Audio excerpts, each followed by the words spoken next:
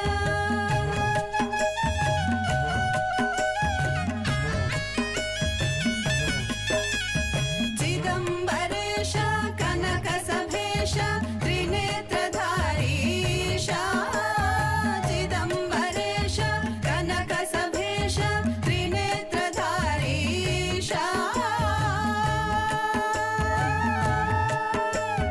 Tadhimi Tadhimi Tadhimi Tadhimi Natana Priyaisha, Tadhimi Tadhimi Tadhimi Tadhimi Natana Priyaisha.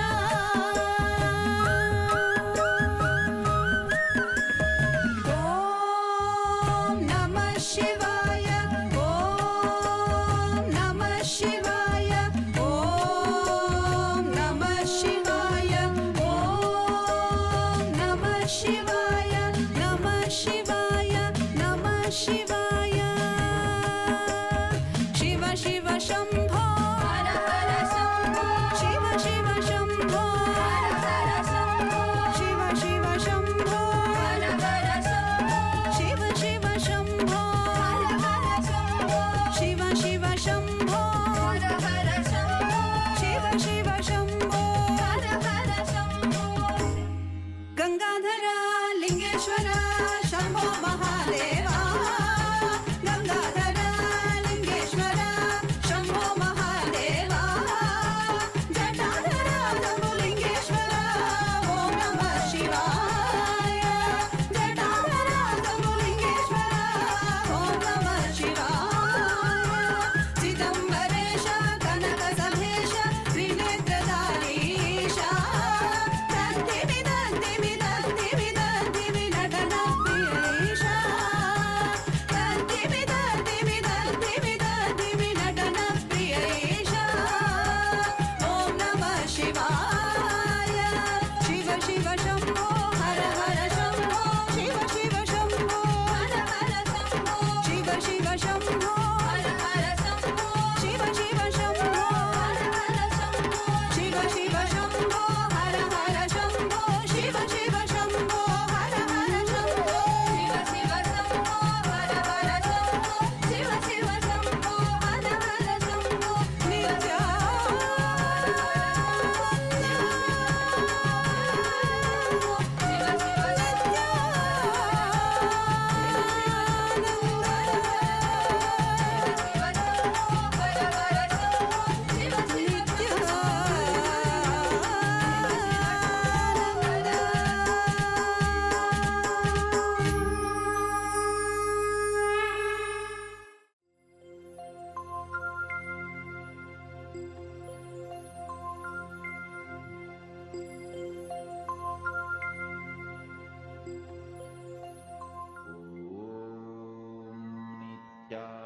Nityananda Paramashivoham. Om Nityananda Paramashivoham. Om Nityananda Paramashivoham. Om Nityananda Paramashivoham. Om Nityananda Paramashivoham. Om Nityananda Paramashivoham. Om Nityananda Paramashivoham. Om Nityananda Paramashivoham. Om Nityananda Paramashivoham.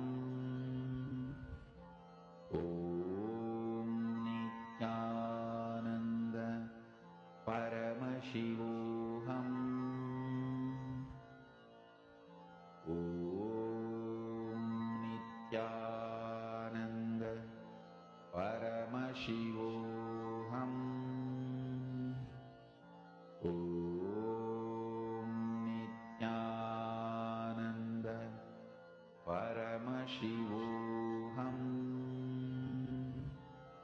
Om Nityananda Paramashivoham. Om Nityananda Paramashivoham. Om Nityananda Paramashivoham. Om Nityananda Paramashivoham. Om Nityananda Paramashivoham. Om Nityananda Paramashivoham. Om Nityananda Paramashivoham.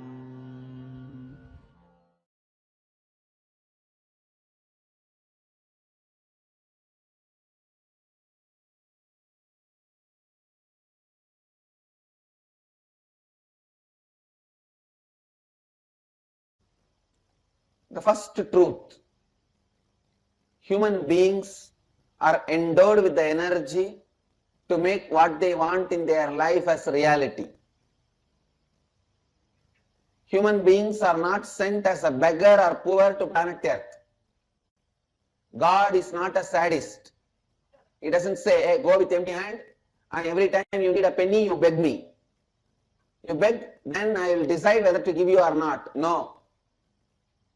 He is neither a sadist nor a miser father.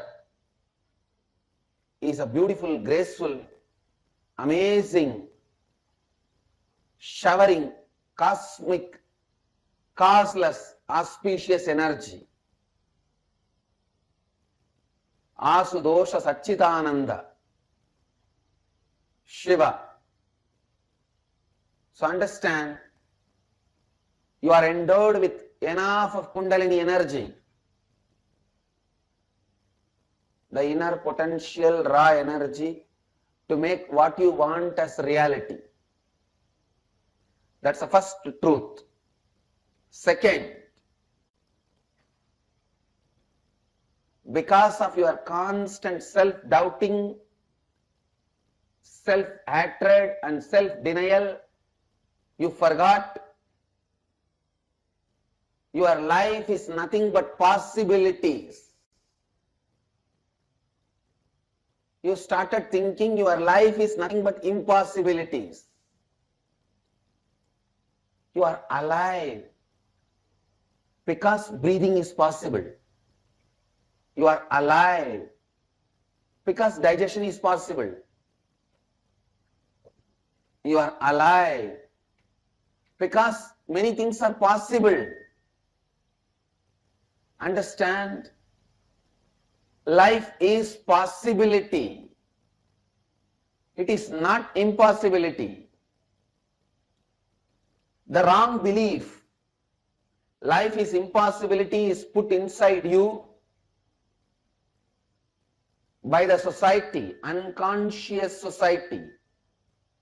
So you need to know the truth, the ancient secret which produced greatest leaders in every field.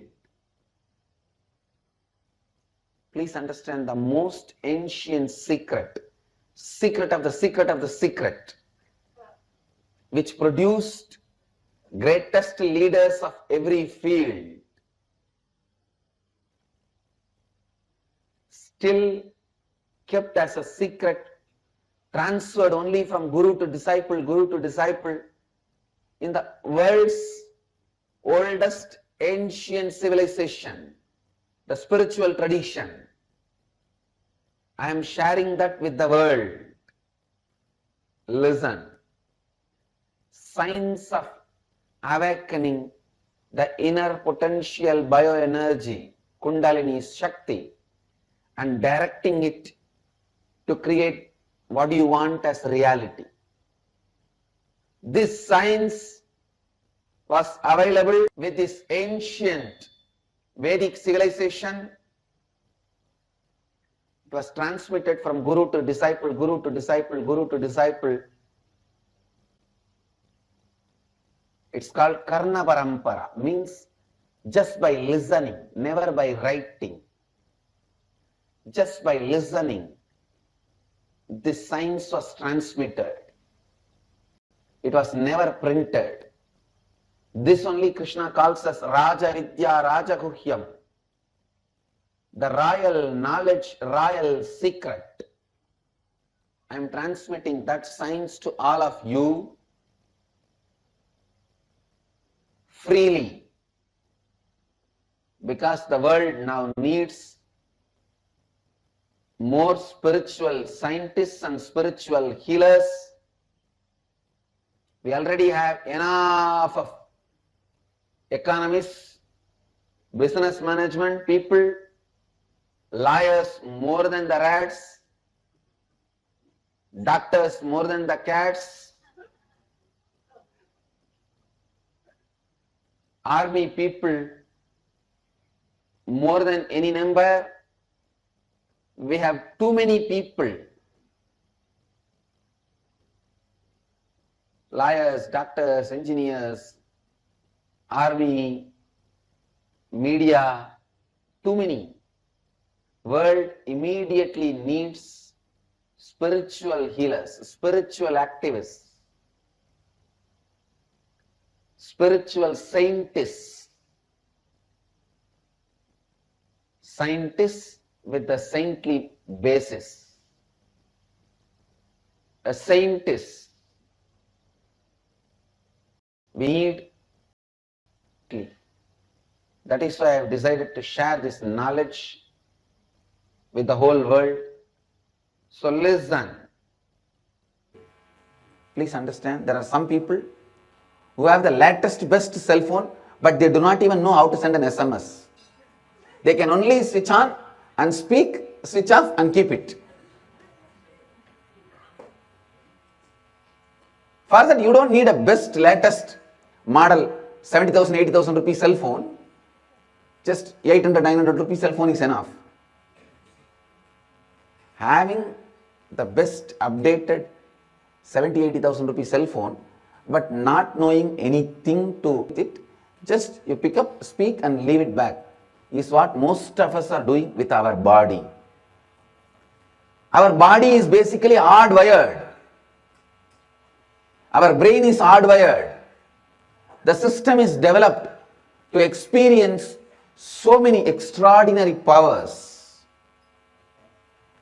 Understand, you are not built just to be a clerk, just to be an attendant, or just to be a worker. Your being is basically built in.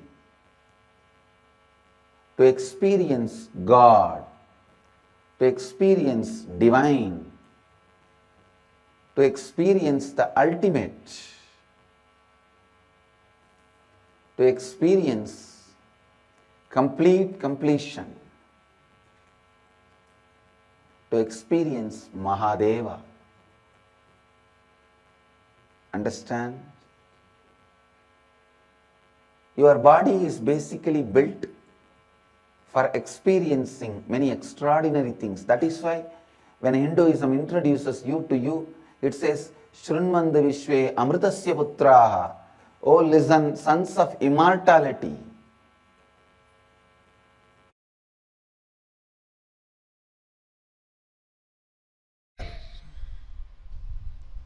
The sacred secret science I am revealing about the third eye, experientially, to the whole universe, is neither mysticism nor occultism.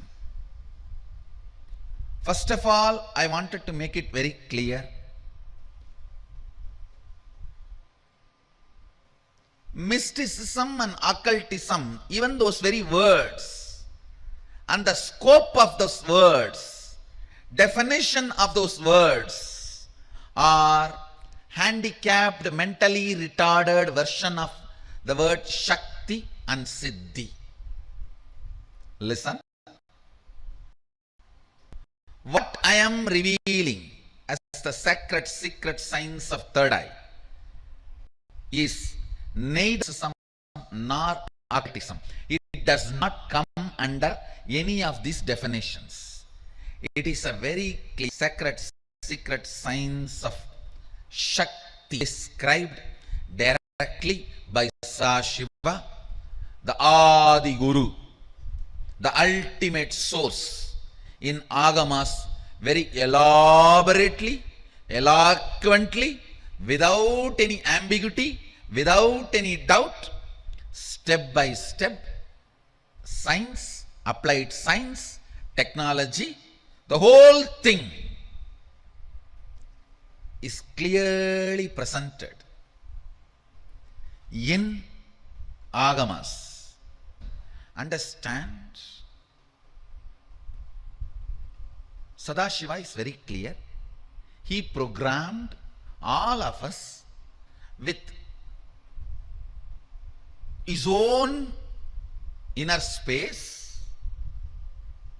In this human frame, you can manifest easily by realizing your oneness with Sadashiva.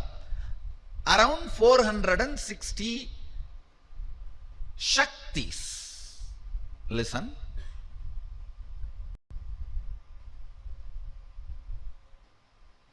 These Shaktis are neither supernatural, nor magical, or paranormal, or alchemy based, or occult, or mystical.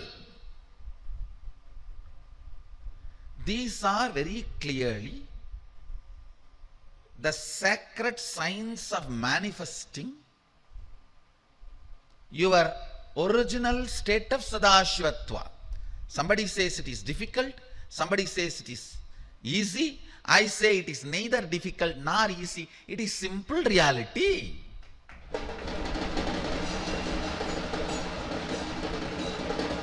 For reality, you can't even use the word easy.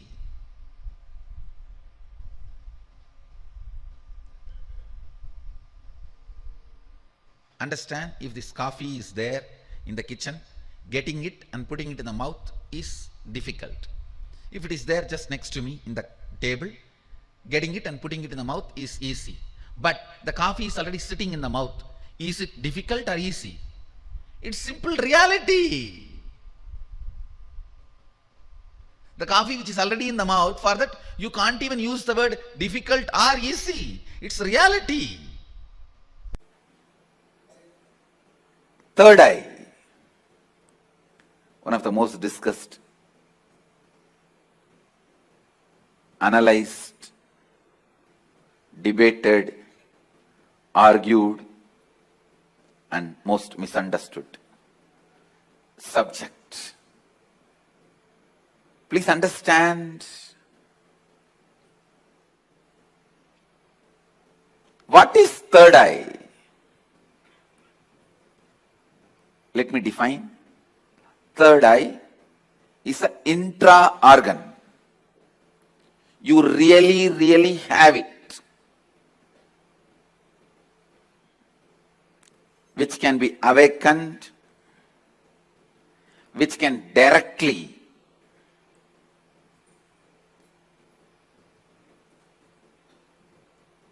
be part of your day-to-day life. Third eye and awakening the third eye is not just mystical alone. It can be directly experienced in your very physical plane.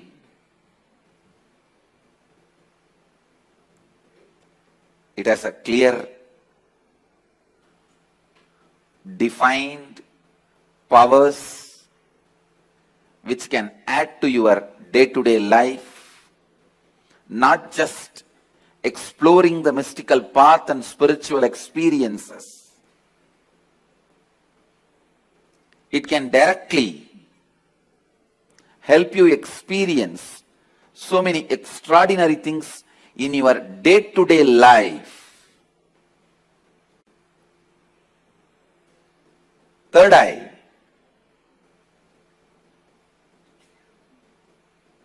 makes you see the higher reality externally in your day-to-day life and internally in your life and death journey. Third eye is one of the powerful energy center in your body. It is located between both eyebrows, where I have this red color kumkum. Awakening the third eye makes you immediately experience God. I can say God minus third eye is man, man plus third eye is God. God minus third eye is man, man plus third eye is God.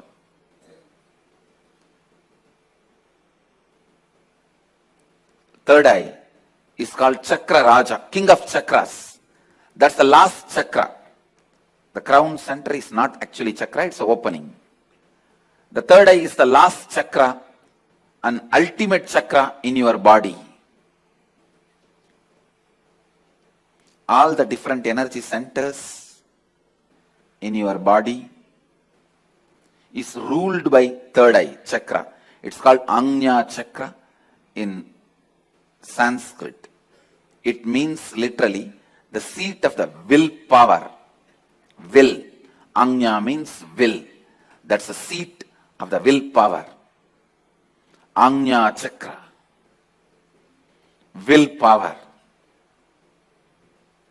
Chakra Raja. The third eye is the king of all chakras, energy centers. If that one energy center can be awakened,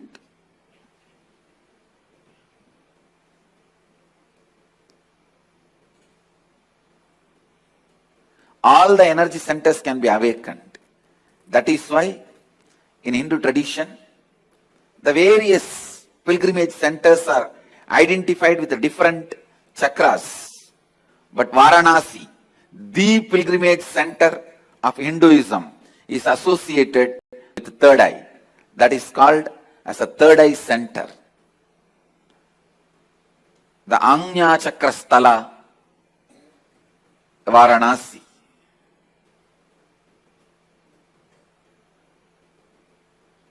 People ask me, what happens to you when you activate your third eye? Actually, I can't say. You can't explain to a born blind man what happens to him when he gets a vision. How much ever you try, you can't explain all the dimensions.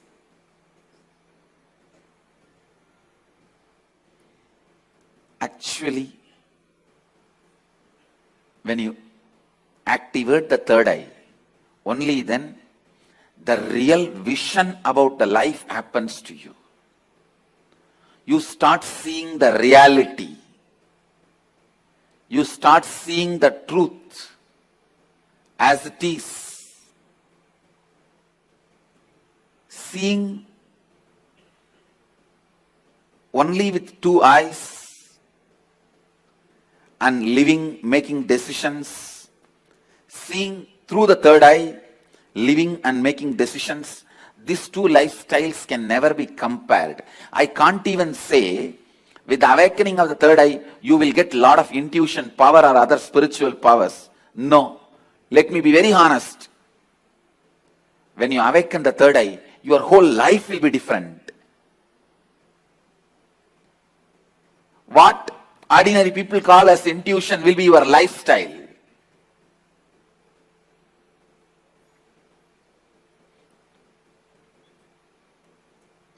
What individuals call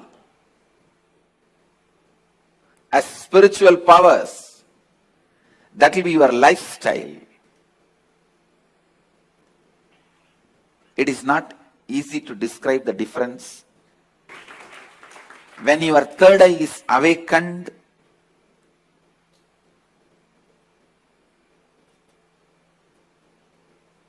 not just your intuition will be awakened. Just understand this one example.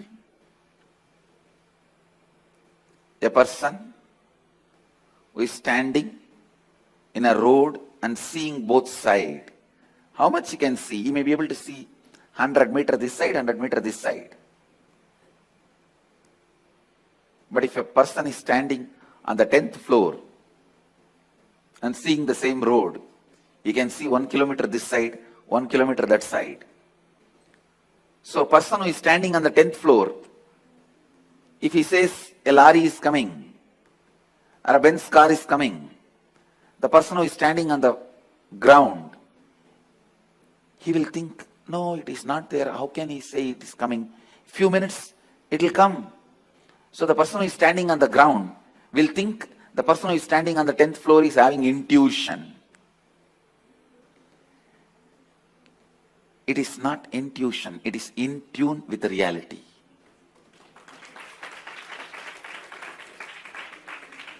When your third eye is awakened, you will be able to see everything from the higher plane. So you will be in tune with the reality.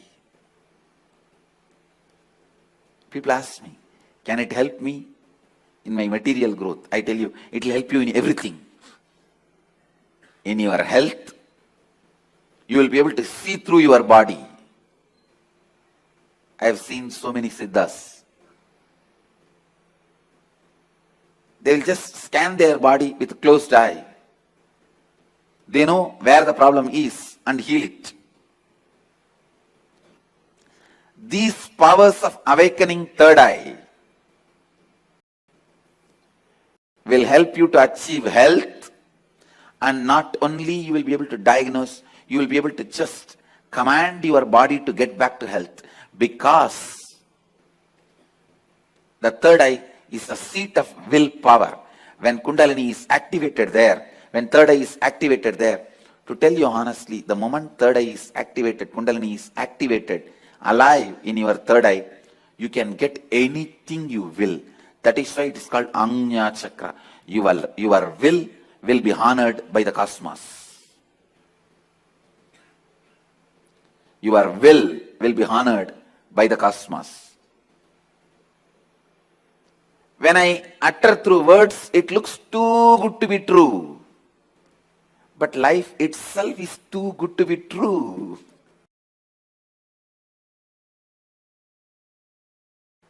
The third eye is blocked by your decision to be comfortable, cozy with arrogance and ego. Let me define arrogance and ego.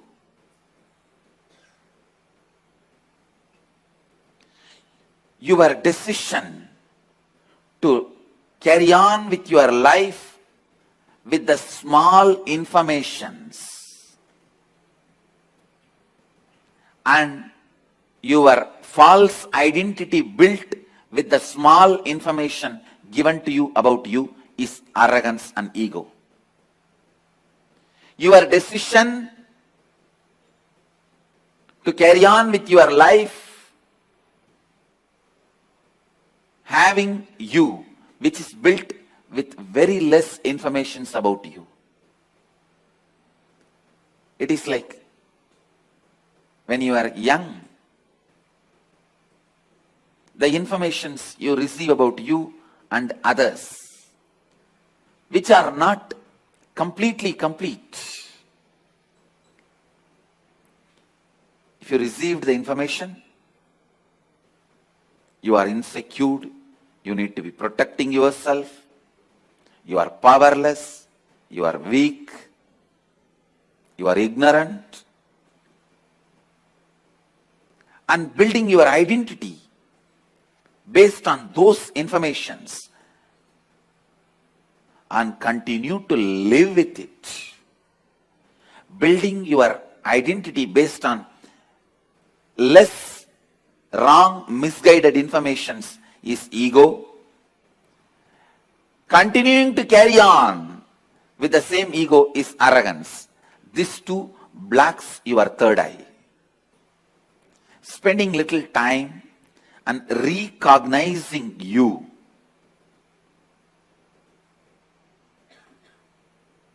by internalizing some of the truths from the Upanishads, understanding what is you, and after understanding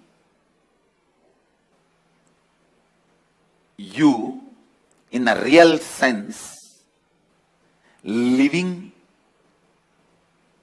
with that understanding makes this third eye open.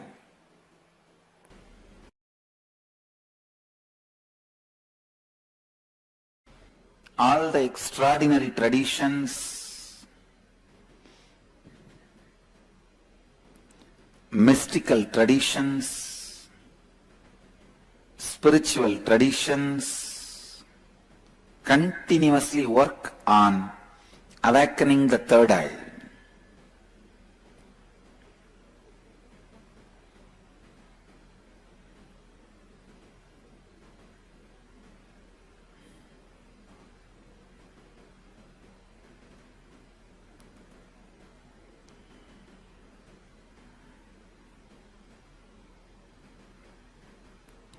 Third eye awakens the moment you start giving attention to it. Third eye is awakened the moment you start giving attention to it.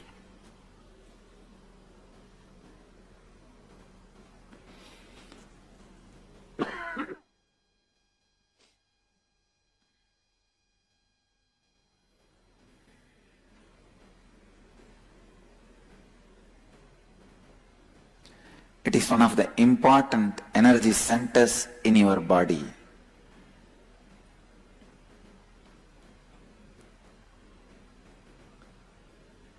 In Sanskrit, we have a proverb.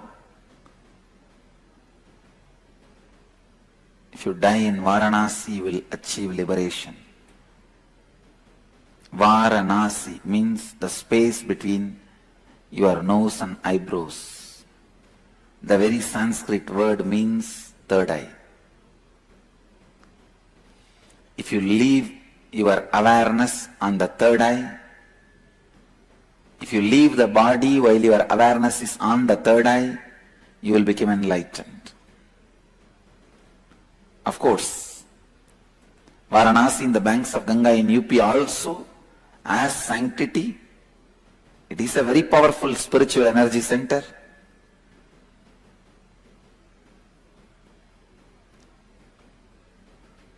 But your third eye, if it is awakened, even while you are alive, you will have so much benefits.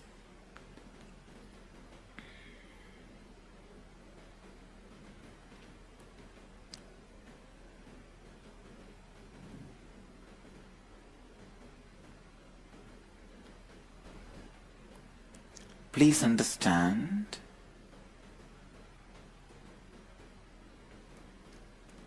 third eye can be awakened by so many ways.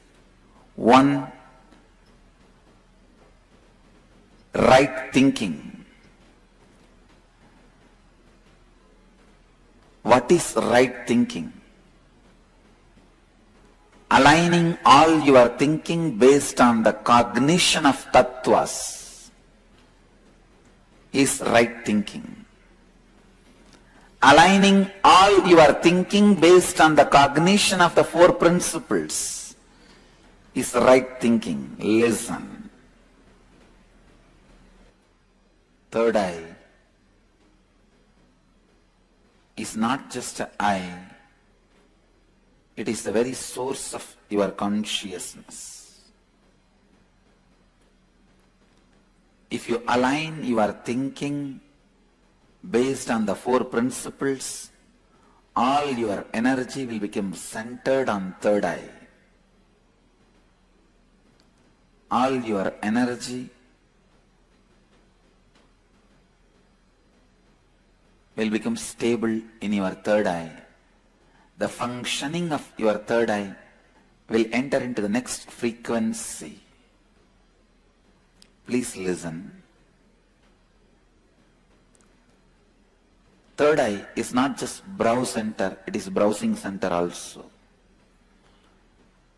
Just like how you can upload or download anything to the internet world through the browsing center, same way through the third eye you can download and upload anything with the cosmos. Any Akashic records can be downloaded by you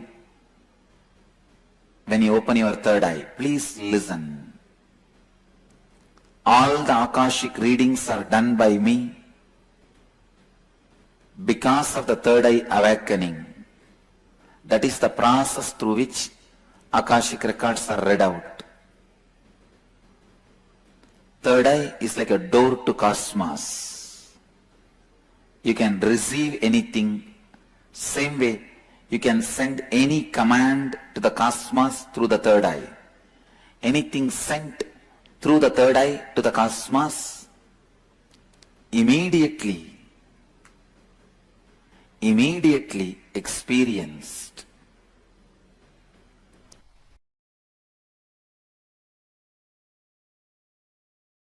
There's a beautiful verse in Guru Gita. Ajnana timirandasya jnananjana shalakaya chakshurun militam yena tasmai sri gurave namaha. The translation is,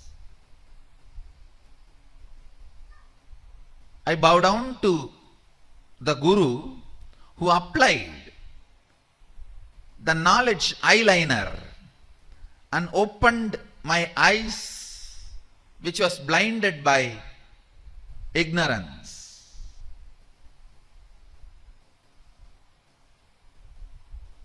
If you just read this superficially, you will miss the whole truth. You need to ask the question, how can eyeliner open the eyes and make the eyes have vision? Eyeliner is always beauty product. Maybe it can make others feel you have a big eyes. That cannot bring vision. It can change the reputation of your eyes, but not the character of your eyes.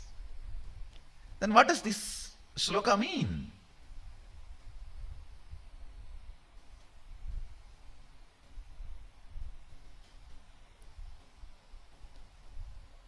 If you further read the Agamas, at one place, Sadashiva describes detailed way. Jnananjana is an actual eyeliner prepared by an enlightened master by instilling his bioenergy into it. If it is applied on all your third eyes, three eyes, you also need to understand here. When Sadashiva says, Chakshurun militam yena, he uses the word plural, not dual. So it does not mean two eyes. Sanskrit as singular, dual, plural. So he is using the word plural, not dual. He is not talking about just 2 eyes. He is talking about 3 eyes or more than 2. Chakshurunmilitam yena ajnanatimirandasya jnananjana shalakaya chakshurunmilitam yena. It is actually a alchemy science where with a pure ghee, pure cotton wig is used and the lamp is lit, energized through the awakened third eye of an incarnation or an enlightened being. His very bioenergy is instilled in that fire, and the smoke which comes out of that fire is captured on a silver vessel, and the pure cow ghee, desi cow ghee, is added to that through the proper process. An alchemy product called Jnananjana is prepared. That Jnananjana applied on 3 eyes detoxifies all the 3 eyes and raises your frequency, makes you understand the 5 aspects of Ishvara and 11 dimensions of universe and 25 states of consciousness, the whole Maya matrix. It is an alchemy science to master Maya matrix. When I completed 11 and aging into 12, that year, Vaigasi month, Visakha nakshatra, Paurnami Tithi. This is the way we Indians keep the date in the memory. We don't keep that, the English calendar date. Somehow, I always kept only based on the Tithi and Rasi and Nakshatra. And so now if you can Google, you Google and find out exactly what is the date. Let me describe, because we never bothered about the Kala. We bothered about only the essence of Kala. When I completed 11 and moving into 12, that year, this has happened. Listen, exactly what happened. Let me describe. As usual, I went and sat on one rock. I did not choose. Please understand. I did not choose. It was just a casual. Usually I'll sit here, there. Somehow that day I sat on one rock, which has become a Tirtha Kshetra now for all our devotees and disciples. I sat casually. Whenever I find time, I'll go and spend time in that space, in that area, because Devi became enlightened there.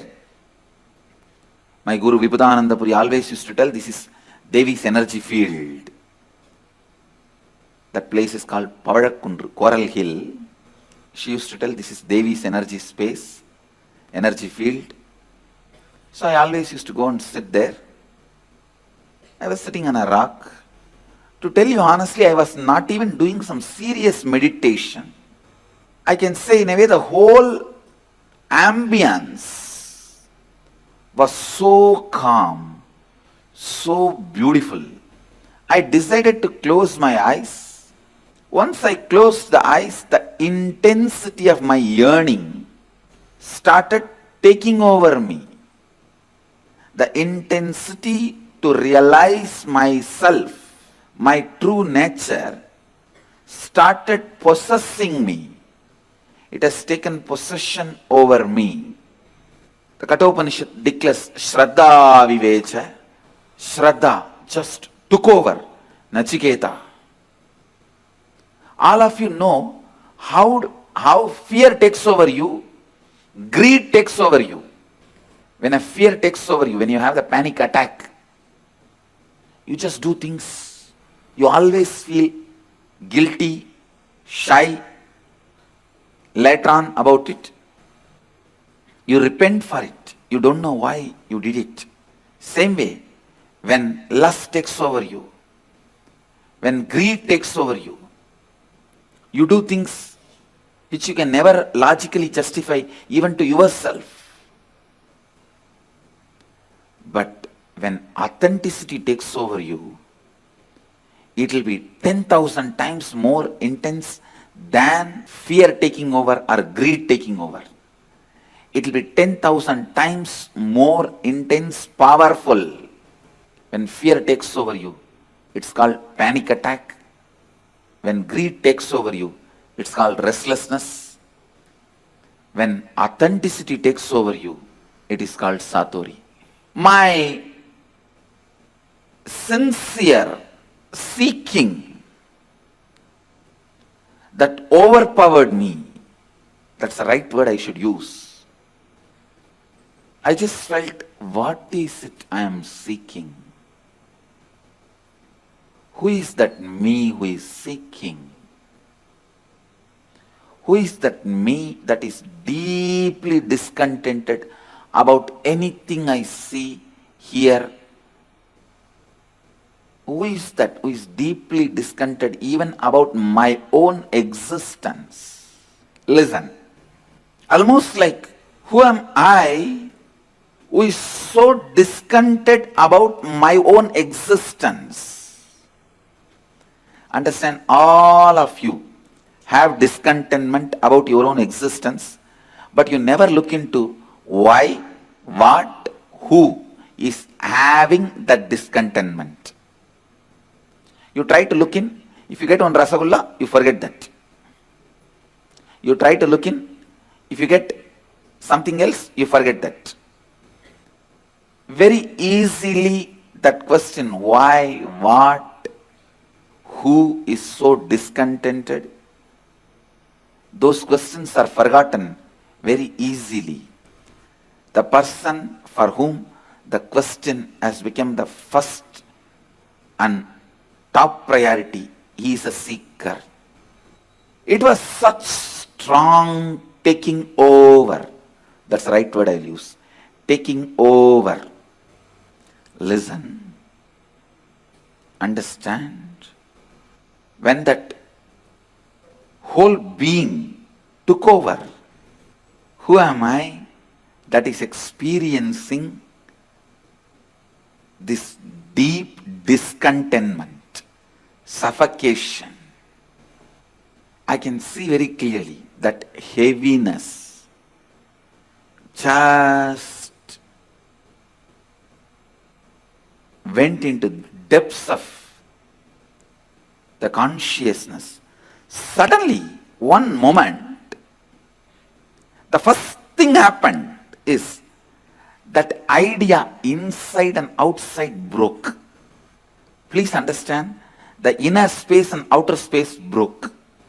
The first experience is that I was able to see everything around me, above me, the whole 360 degree, 10 direction, below me, everything. I realized not only I was able to see, I was able to feel, experience. I'm actually now reliving that experience to describe any point I left out which I have not described.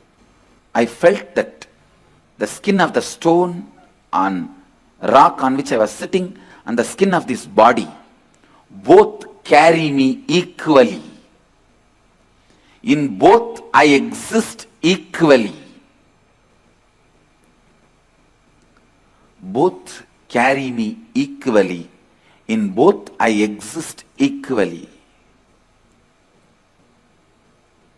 The air, the breeze, the setting sun, rising moon,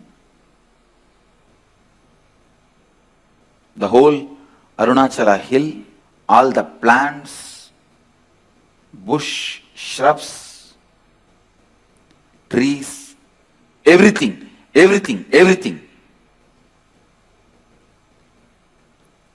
just become so alive. The idea, something is inside and something is outside, is completely lost. First I was able to see all the 10 direction 360 degree, the next moment itself I realized not only I am able to see, I am able to experience all of that as me. I did not feel vulnerable. I felt powerful. I did not feel vulnerable. I felt powerful. So powerful. I just know I am that oneness is the existence. There is no inner. There is no outer. There is no moving. There is no unmoving. The smallest movements of these plants is my movement, and the highest stillness of the center of the cosmos is my stillness. Moves and moves not. What do you call as near? What do you call as far off? Those concepts are lost. What do you call as inner space?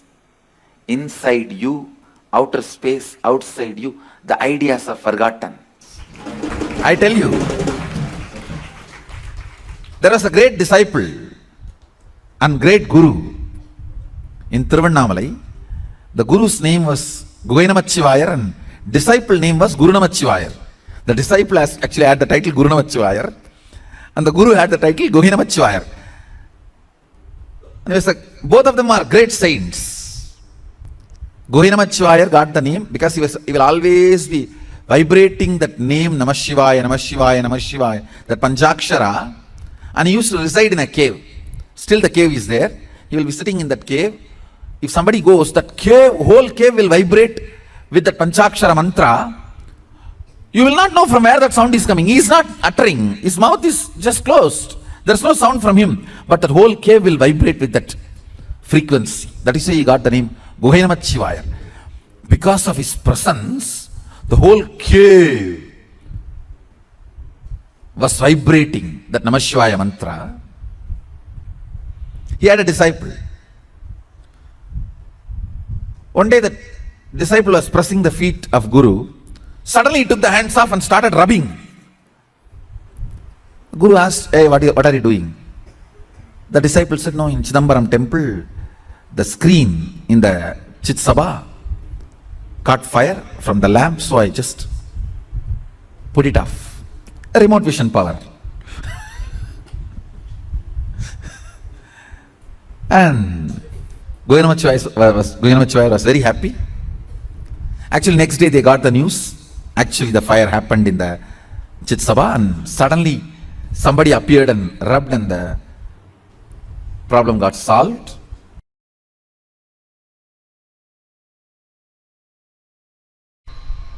There is an intra-organ called third eye that has a cords, nerves just like eyes that gets calcified by the neurotoxins that need to be cleaned. The detoxification need to happen.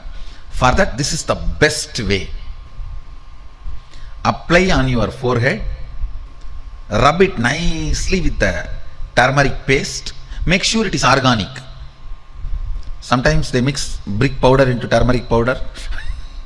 So be very clear. It is organic, unadulterated. Just nicely rub on your forehead and apply kumkum. Lie down. Bring your awareness there and visualize through your attention you are rubbing the third eye and cleaning it. You can literally visualize your third eye intra-organ. Through your attention you are nicely rubbing and polishing. If you are in your 20s, hardly 10 days. If you are in your 40s, maximum 20 days. If you are in your 80s, maximum 1 month. Surely it will not take more than a month. Just rub the third eye with the turmeric powder or turmeric paste.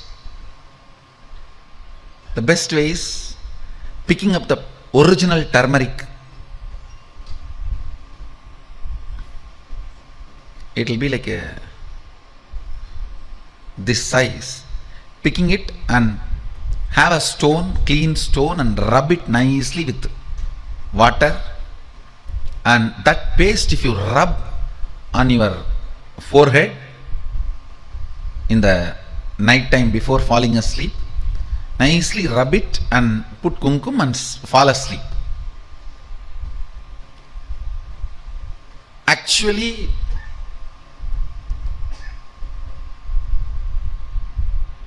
when you put your attention on the third eye, for quite a long time you will not fall asleep.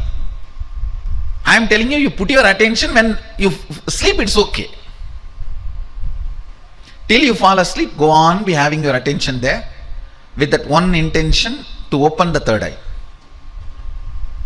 To open the third eye, you can see this is the way the turmeric is available, raw turmeric. It will be good if you get the raw turmeric and do it on your own, then believing some products in the market and getting the brick powder and rubbing. If you get brick powder mixed, apply, rub, it will become wall. So after that, don't. I am not responsible for that.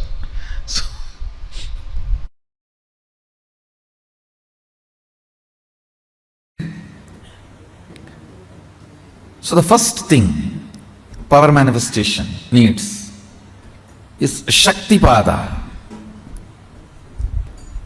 Shaktipada is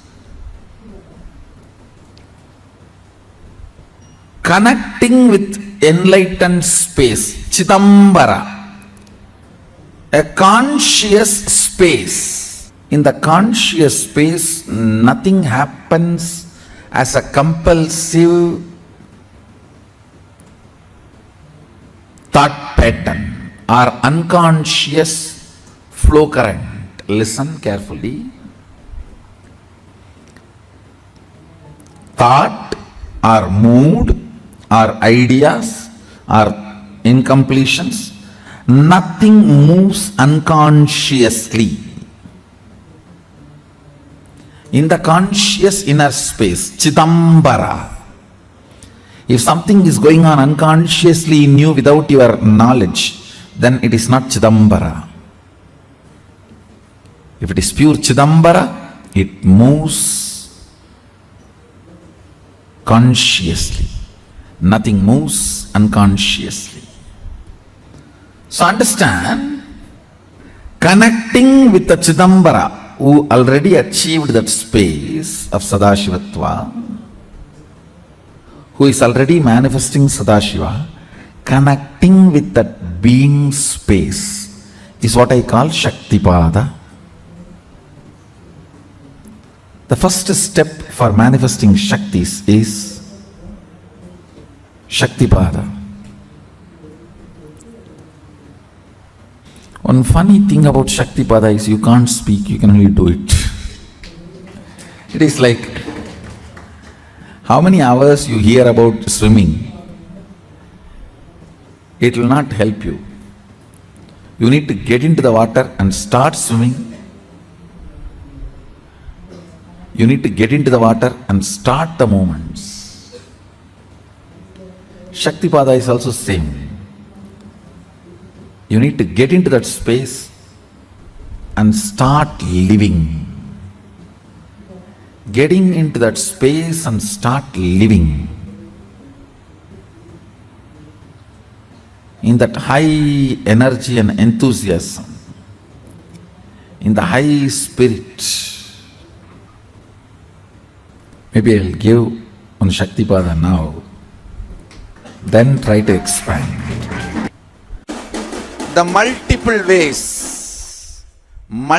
ways Shaktipada happens in our life. Even seeing Guru. When you see, if your lips and eyes become big, Shaktipada is happening. When your two eyes are not enough, when your two eyes are opening wide and not able to catch the master's form, your third eye is opened as a gift. The energy enters through two eyes, hits the third eye, and it is opened.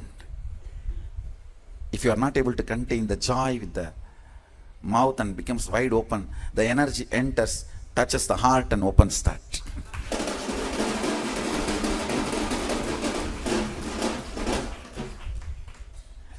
Energy goes through the eyes, opens the third eye. Energy goes through the mouth, opens the heart. And I tell you, automatically your breathing pattern will change, because your breathing pattern is the remote control for your neurological functions. Your whole neurological functioning is controlled by your breathing pattern. Your breathing pattern is your remote control for your neurological activities. The moment you see the master, see the guru, in his presence, you will see the breathing pattern automatically changes, because he is operating the remote.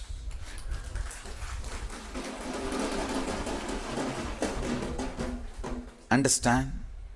Whenever your eyes open wide, breathing pattern changes, mouth opens wide, ears start deeply listening, you are having Shaktipada.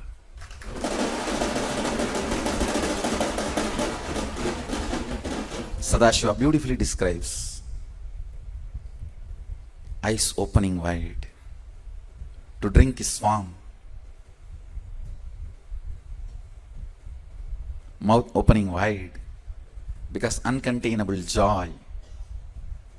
Breathing pattern changing. Ears getting into the listening space. Skin experiencing goosebumps. All these are the clear definition that you are having Shaktipada. Whether you see him, remember him, celebrate him,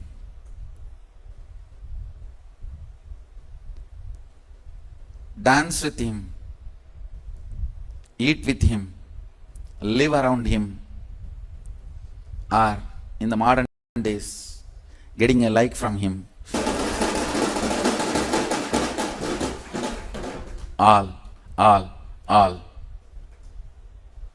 All this.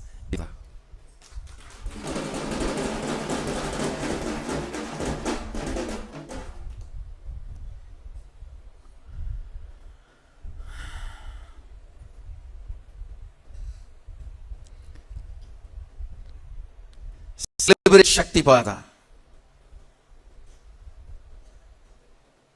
Most practical, easiest, best Shaktipada. People ask me, how to get the best Shaktipada from you, Swamiji? I tell you, live or alive, morning satsang is the best Shaktipada.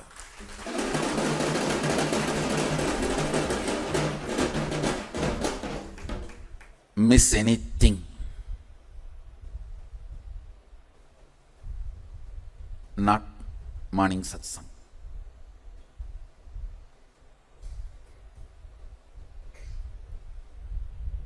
If you don't have time, miss breakfast, nothing wrong, good for health. But not morning satsang. Miss anything, not morning satsang.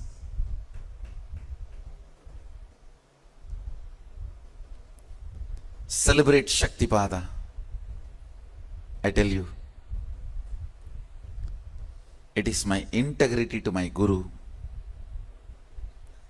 Arunagiri Yogishwara. I'll make this Sadashiva's consciousness, Sadashiva's power manifestation, I'll make Sadashiva's consciousness, Sadashiva's powers manifesting as lifestyle for the whole humanity.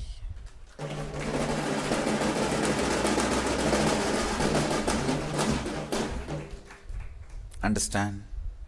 I am here for that purpose. Surely I'll do that to all of you.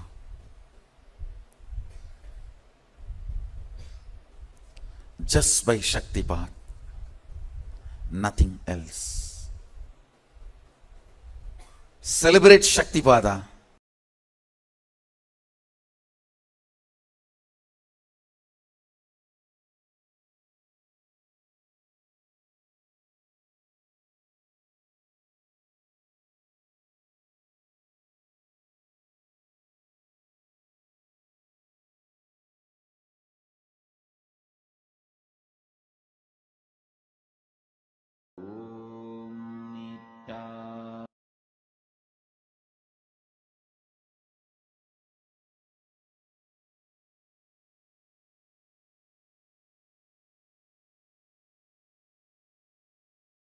Nityanandam to all the viewers and the participants sitting here with us.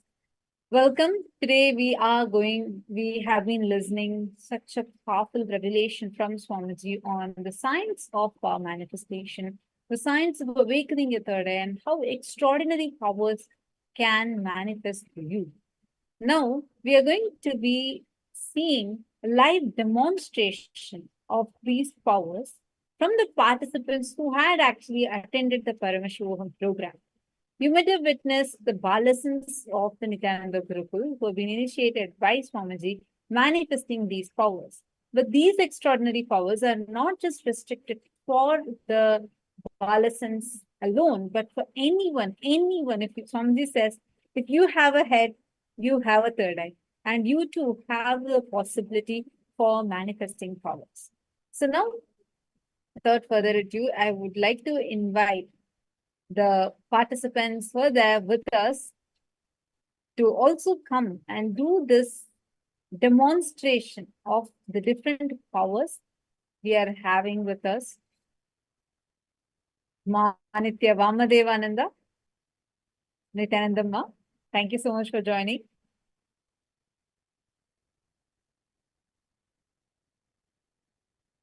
And we also have Ma Yoga Mallar.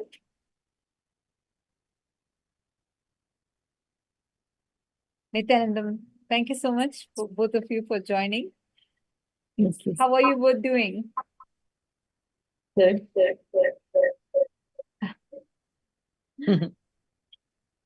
Maybe would you both like to just introduce yourselves? Maybe Vamadevananda, where are you from and how long do you know Swamiji? How long have you been connected to Swamiji? And also about the power manifestation that you're about to demonstrate. My name is Vamadevananda, and I'm from United States, USA, Indianapolis. And I've been with Swamiji for 4 years. And, wonderful, Ma. So yes. I have seen you in so many Paramashivoham programs. How has your experience been? And what is it that you really enjoy in the Paramashivoham program? I enjoy the darshan and power manifestation and all the meditation, and all the acharyas, really nice, and demonstrate a lot of old and put all the old videos of Swamiji's that had done it for past 24 years, and you learn a lot from that. So much to learn, how to get enlightenment, and how to get all these different meditations and power manifestation. So joining Paramashivoham training, it's very, very wonderful, Ma. Thank you so much. So now, what is the power you're going to be demonstrating and showing to us? I'm demonstrating the powers of mental consciousness. Wonderful. So you're going to actually be moving your Atma Linga and showing. So this power to all the viewers who are new here, This is the power of consciousness over matter. When we say the very word powers, like how beautifully Swamiji explained to us the science of power manifestation, every human being has the possibility, the potential to be able to manifest extraordinary powers through us. Like you have a head, you have a third eye, and that third eye can be awakened. You have the potential to manifest 463 plus extraordinary powers. Whether you were seeing with your eyes closed, or you being able to materialize something in your hand out of thin air, or you are able to teleport something from one location to another, or you're able to move something just by your mere will. All these are possible, and you learn these sciences of how you can manifest this in the Paramashivoham program. These are not magic tricks. See, it's not a miracle because a miracle means it cannot be replicated. It's not a magic trick because it does not involve any particular trick for you to be able to do it. But it's a science because it is replicable. There's a clear method through which every single person can actually do it. Do the power demonstration. That is what we are going to now be witnessing. And Nityananda Ma Yoga Mother, thank you so much for joining us. Would you like to introduce yourself? Nityananda Swamiji, Nityananda all. Yes, thanks for giving me these opportunities. Thank you, Swamiji. And yeah, I'm from Canada. I'm connected to Swamiji from actually 2009, I know. But physically, I went to Lidi 2011. I did Pada Puja. I'm so connected. Connected to Swamiji that deeply, and so much experience from there. Yeah, I felt I am so rich. Rich means I am my guru. Yeah, and also he said he chose us, right? That's what I'm very proud. He chose us, so proud, and I like living in the palace, like that kind of feeling I have. Yeah, and also from that, I'm manifesting powers even in Sadashivoham and Nityanandogam. Sadashivoham, something like 4-5 inner awakening program I did, and so many experience, so many dreams and darshan, oh, so many things. Okay, now I'm demonstrating power of consciousness over matter on the silicon. Swamiji's deities, Swamiji Swadaka, and all deities, Krishna, Hanuman, Devi, Muruga, and some cashew nuts, some almond nuts, and some metals, any metals I found. It's moving, and my this bangle from IA, this rotating, and so many things, ma. That's what I wanted to share. Swamiji is here watching us. Pardon? Swamiji is here, so that's what I am so happy. He'll be with me. Thank you. Thank you. Thank you so much, both of you. Thank you for joining. So now let us enter into the power demonstration itself. So as Ma Yogamala beautifully shared, now we are going to be having Ma Vamadevananda, who is going to be holding her Atmalinga in her palm. And we'll be seeing this live right now. You all can see here. So this, she's holding her Atmalinga, which is completely, maybe Ma, would you be able to actually show your Atmalinga clearly so everyone is able to see that there's nothing attached to it? Could you like maybe do it like this around it and just show it just so that everybody knows that there is nothing that is tied to it, there is no rope, there's no thread, there's nothing like that. Yes, wonderful. Thank you. Thank you so much. And Ma Yogamala, could you show us your setup too? So what is the setup you're having? Okay, so now we are going to see Ma Vamadevananda actually spreading, yes, you can see her hand. And now she's going to be connecting with Swamiji, chanting the Mahavakya, and she's going to be lifting her Atmalinga. So you're going to actually see this Atmalinga lifting up on its own. And you'll also be seeing how Now, Ma Yogamalar is having her tab that she's kept it there, and she's keeping some objects on the tab, and she's going to be using just her mere will and looking at the object, and the object is going to be moving. Now, to all the participants and the viewers that are watching us, if any of you want to have this as your own experience, just join Paramashivoham. We are going to be having the Paramashivoham starting day after tomorrow, and it is open for anyone to come and join and attend. So just click on the paramashivoham.org registration button and join the program.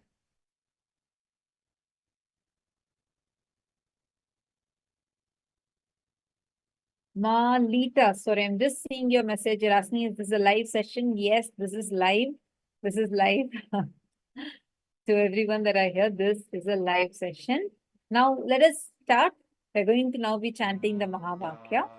And you're going to see how, when they're keeping, now they have already kept the items. You're going to see how these objects are going to be moving.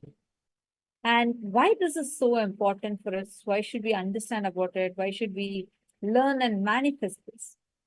Because the Paramashivoham program, the initiation, the power manifestations especially, just by you manifesting these extraordinary powers in your life, so much of auspiciousness, abundance starts manifesting for you.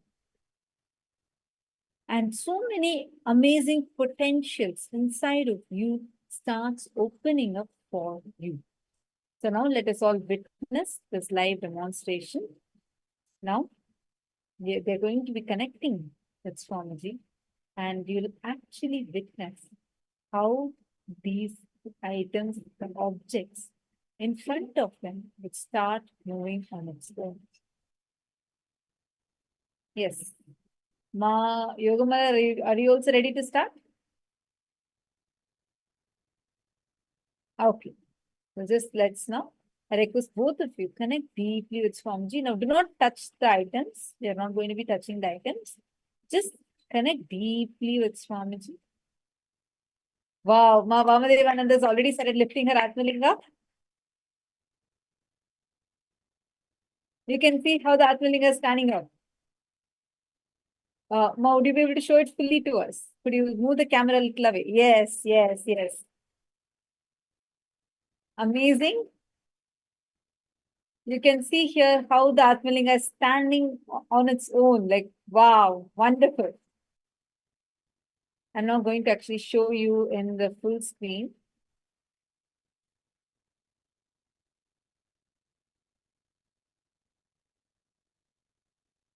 Yes. Could you show the Atmalinga clearly to us? Could you just, yes, yes, yes.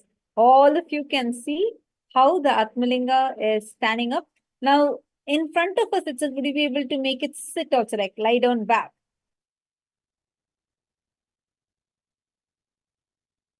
So amazing. Wonderful, Ma. Wonderful. Thank you so much, Ma Vamadevananda. And I also want to request if you could show to the viewers now, like if you could just show it, like actually lift it and rotate it and show it, just to confirm that there's no other extra force that's holding it. Like, can you just touch the Atmalinga? I just want to see if it's going to be, or what is that? Okay. Trying to touch it.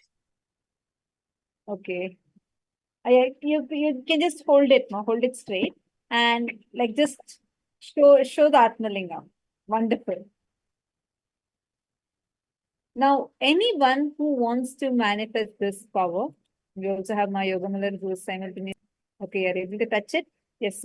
Even if it's okay, I just want the viewers to understand that it's not having any other force on it. Wonderful. So good. I can put it back. Do you want me to put it back? Yes. Put it back. And then show to all the viewers. Yes. Actually, we all can see Ma Vamadevananda is actually holding the phone in one hand and demonstrating it on the other hand. Ma Vamadevananda, would you mind showing to us now, like just take your Atmalinga and show us fully. If there is like, just touch it and show it to us, just to confirm that there's nothing. So you can just hold the Atmalinga like normally and show that with the hand or it falls. Okay, it's start now. Wonderful. Thank you, Ma. Thank you so much. Now we are having Ma Yoga Mallar, who is now doing the demonstration for all of us with the items. Yes, Ma Yoga Mallar, you can start now. Yeah, do not touch the items now. Let us start the power itself. Connect to Swamiji deeply and chant the Mahavakya.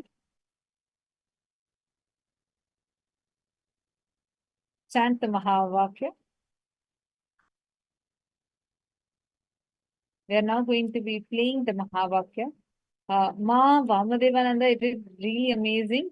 And I also request if you could also share with us, how do you feel when you did this power manifestation? How did you feel inside of you? I feel great because I can have power. I can do whatever I want. So it's conscious, move any matters. So not only this Atmalinga, but in my daily life, I can manifest anything. So if it's like, it's raining and I can say, rain, that can stop for a little while and then it stops. So I play with the cosmos too.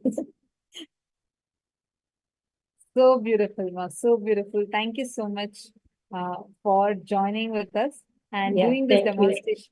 Thank you. Grateful to the Swamiji. Yes, for giving us this power. Nityananda. And now, Ma Yoga Mallar, let us now start the power manifestation. I already see your Lakshmi deity starting to move. Amazing. I'm just going to put yours in full screen. The Lakshmi deity is moving on its own. All of you can see here on the tablet how the Lakshmi deity is just moving. Wonderful, Ma. You all can notice there's no other object that's moving, nothing else. None of the other items are moving. It is the Lakshmi deity alone moving, which is showing us how the power is actually being demonstrated right in front of our eyes. Ma Yoga Mallar, do you mind moving the camera a little back, Ma, just to show there's nothing else in the side? Yes, yes, behind the Lakshmi deity. If you could just move it that side. Behind the Lakshmi deity. No, just the whole camera. Do not touch the item, but just the camera, if you could move. Now I also see the Atmalinga starting to rotate. Thank you so much, Ma Yoga Mallar. That was wonderful. I see that your Lakshmi deity is, I think you should hold it, it's already out. Wonderful. Thank you both. Thank you so much for joining with us and demonstrating this power and showing. And it was really so sweet to see. Ma Yoga, do you also want to share how was this for you when you demonstrated this power right now, just now? How was it? And then I feel like they're my, that's what I feel. Then I ask like, okay, like my grandchildren, I ask that they do right? So that's what they do, Ma, really.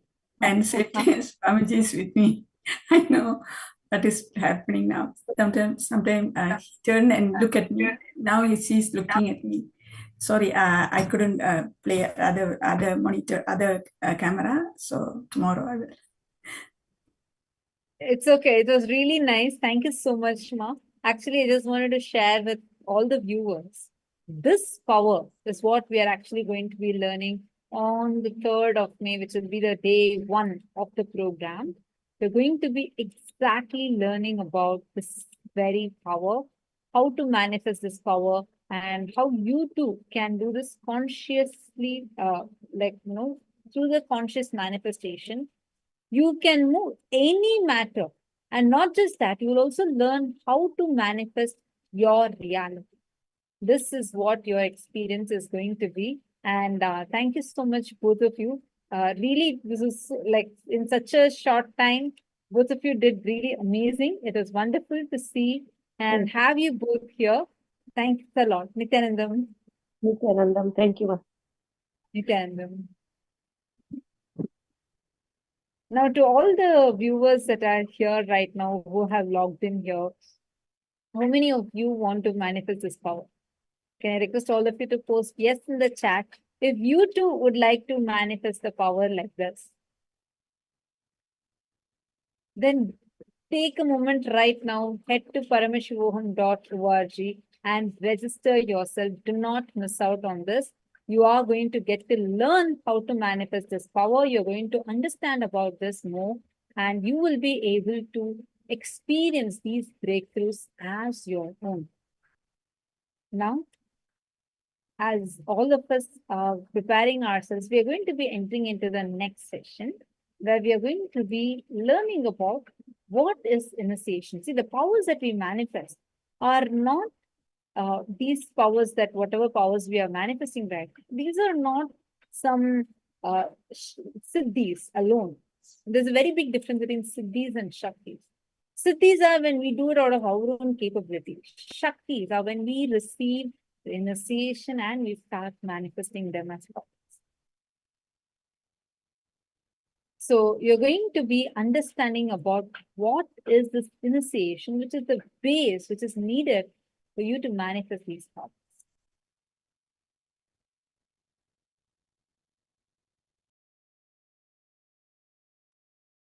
Thank you. Thank you so much, Ma. Vamadevananda, Ma Yogamala. That's really nice. Thank you for joining. Thank you, Ma Virupa.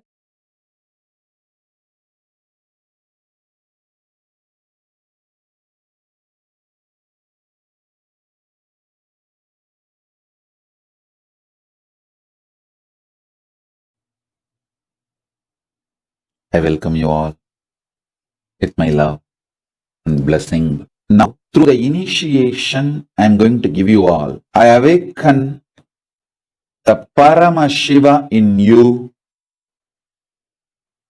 make you all manifest the ultimate life, Paramashiva. As Paramashiva has blessed me, he himself has manifested in me. I will make him manifest in you all now, because he has authorized me to manifest him in all of you. Listen. Listen intensely. I'll give you some of the most guarded secrets of the spiritual world. In the spiritual world, there may be some gurus who experienced ultimate within them, but they will not know how to teach. There are some, even if they know to teach, they do not know how to transmit the experience. There are some who would have had experience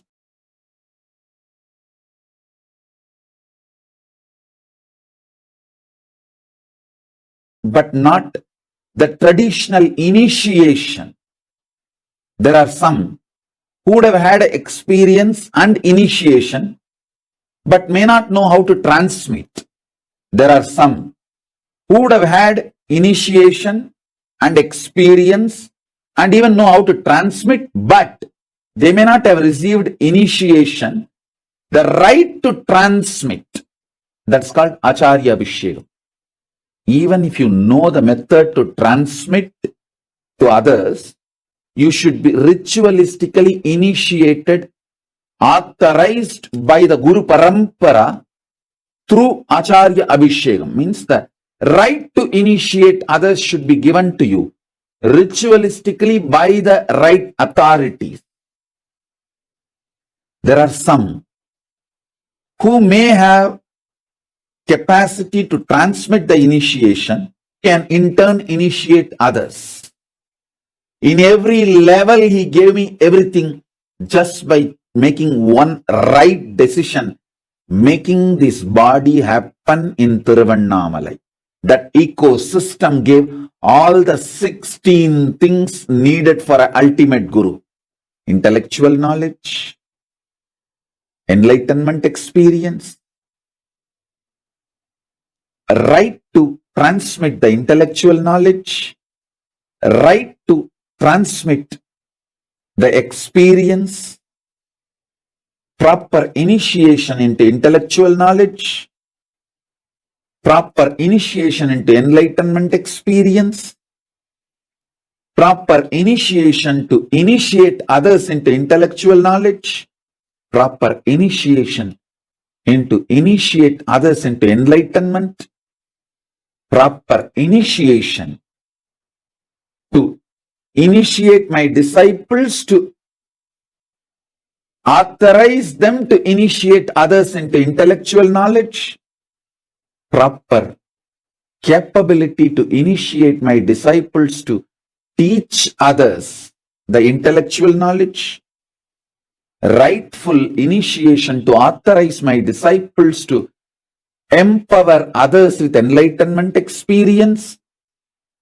proper initiation to initiate my disciples to empower others with enlightenment experience, initiating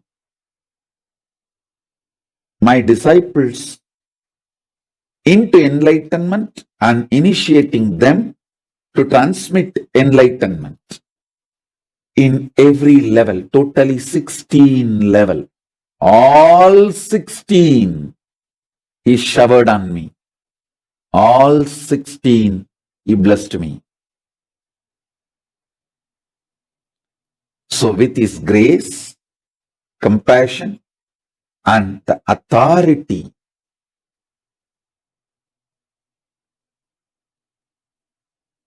with His grace, with Paramashiva's grace and Paramashiva's compassion and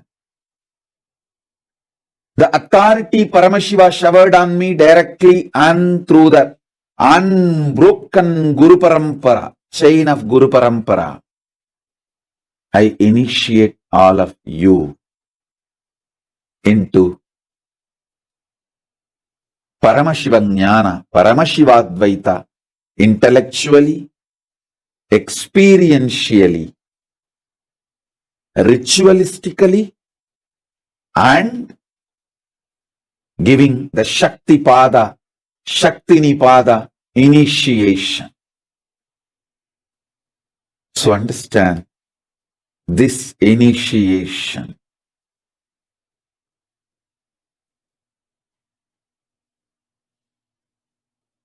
connects you with Paramashiva directly through a proper, unbroken, avichinna, unbroken, authentic Guru Parampara. Avichinna Guru Parampara, which is a fundamental requirement along with enlightenment experience. Please understand, just because of enlightenment experience, somebody is not authorized to initiate. Avichinna Guru Parampara Diksha is required. So this introduction I gave now, listen again and again, then you will understand.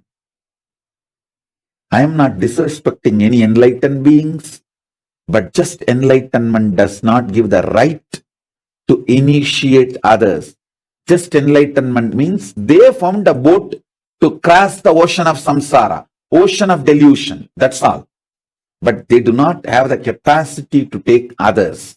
But they will not know to produce the disciples who can transmit the initiation to others. There are some who knows to produce disciples, but they will not have the authority to initiate the disciples as acharya. In multiple level, there may be some who are intellectually able, have initiation, but not experience. There may be some who are intellectually able to transmit the knowledge, but don't have the right to initiate others from the right proper authority, Guru Parampara. Understand all these nuances. By the great compassion and grace of Paramashiva, He showered all the right and best ultimate things on me.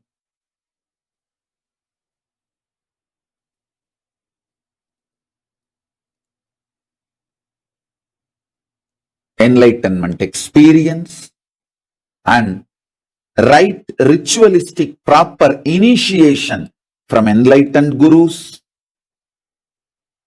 ability to teach, and right initiation authorizing me to teach from the Guru Parampara,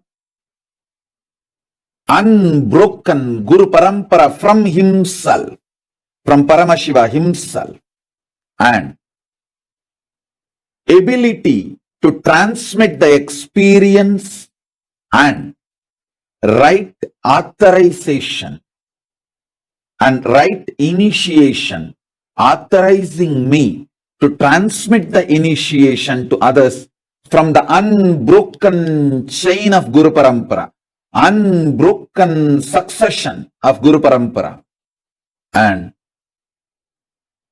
ability to make the disciples initiate others, and ritualistic initiation, authorization to initiate my disciples into Acharya Abhishekam by authorizing them to initiate. Understand this multi-level, multi-layer, everything Paramashiva showered on me by choosing the right place, Tiruvannamalai. Just because he chose Arunachala for manifesting as this body, Arunachala gave me experience, intellectual knowledge, right initiations. Listen, there are some gurus who are enlightened, but they did not receive proper ritualistic initiation. So their enlightenment is useful for them, but not for everyone.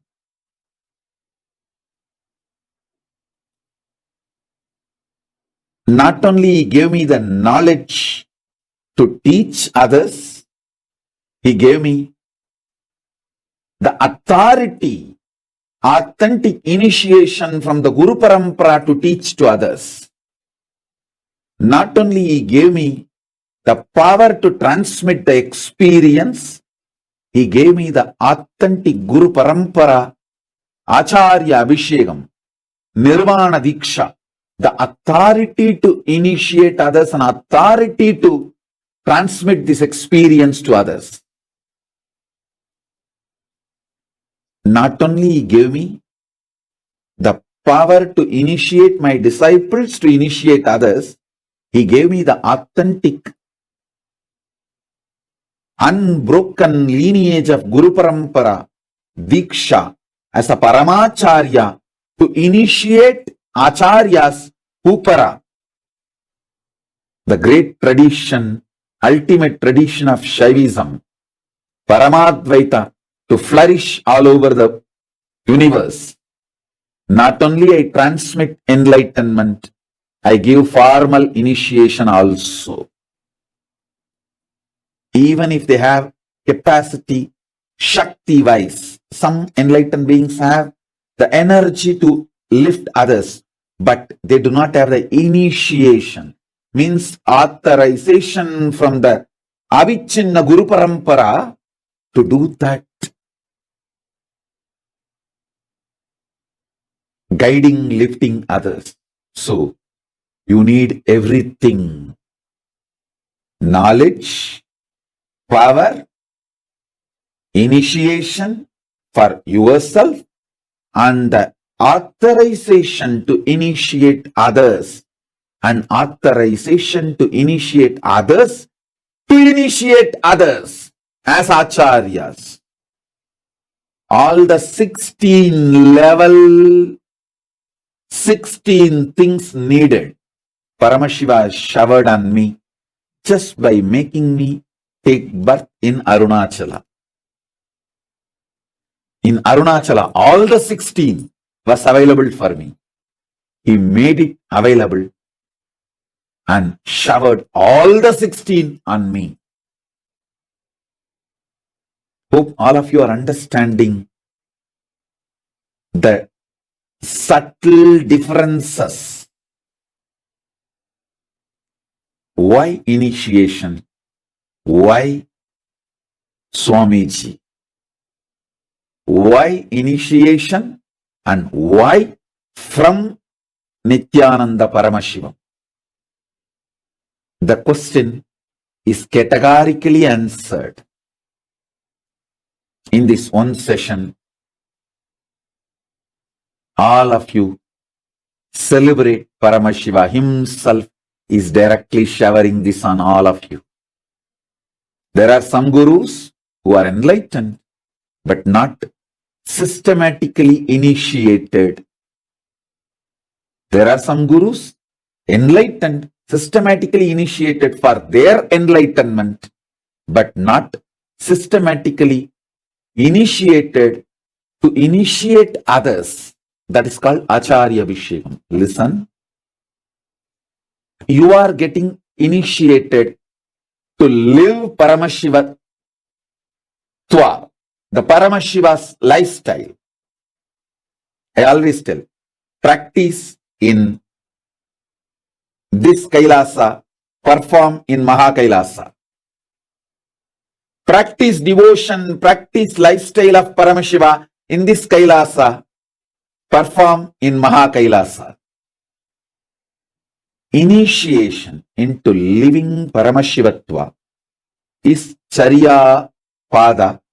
That initiation is called Sivadiksha, Samediksha.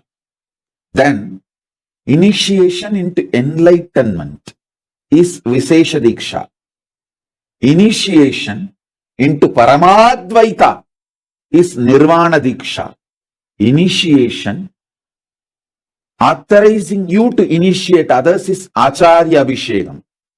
Initiation authorizing you to transmit enlightenment to your disciples and in turn authorizing them to initiate others is Paramacharya Visheka. Paramashiva showered everything on me. Power, capacity and initiation. Just by making me born in Tiruvannamalai, in that ecosystem, he brought everything and showered it on me. Why Swamiji? Many people may say, yes, I accept Hinduism is great. I also want to practice Hinduism, but why Swamiji? Why Swamiji? That question, why Swamiji, will be answered with this one session. Especially if you are teaching to others. If you are my sannyasi, who is supposed to teach to others, if you are my disciple, who is interested in enriching others, causing others, you need to know, understand this whole session. You need to make others understand why Swamiji. For that, you need this session. There are many gurus who are enlightened, but not authentically received the initiation from Avichinna Guru Parampara. Avichinna Guru Parampara means unbroken successional lineage of Guru Parampara. There are some who even received enlightenment and initiation, but only for them to celebrate it, enjoy it, not authorizing them to initiate others. So the 16 levels, intellectual knowledge, initiation, experience, and ability, authority to initiate others intellectually, experientially, and enlightenment, and initiating others to in turn initiate others to continue the Guru Parampara. So understand, Paramashiva showered all the 16 dimensions from Sivadiksha to Paramacharya Abhishekam. So, with this clarity, sit and receive initiation.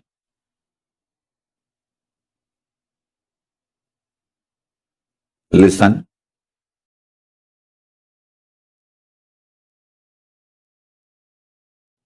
There are many gurus, great enlightened beings.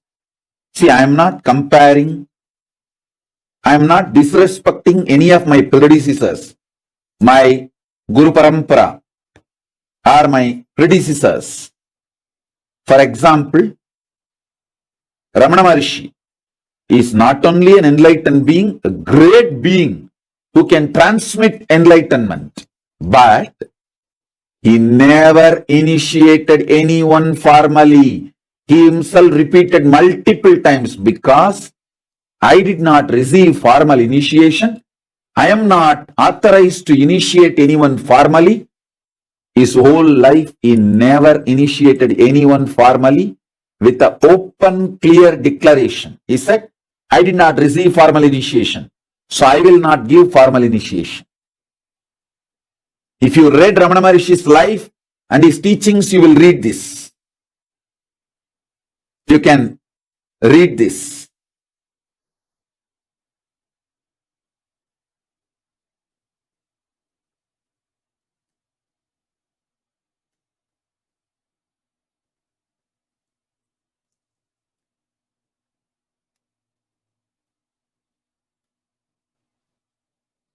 There are many gurus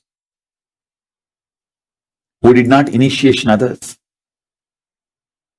just because they did not receive formal initiation.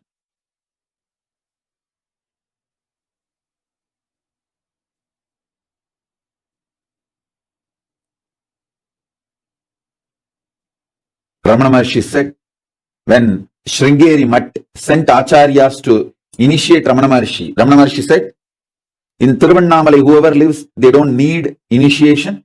So I don't need initiation. Same way, I am also not going to initiate anyone.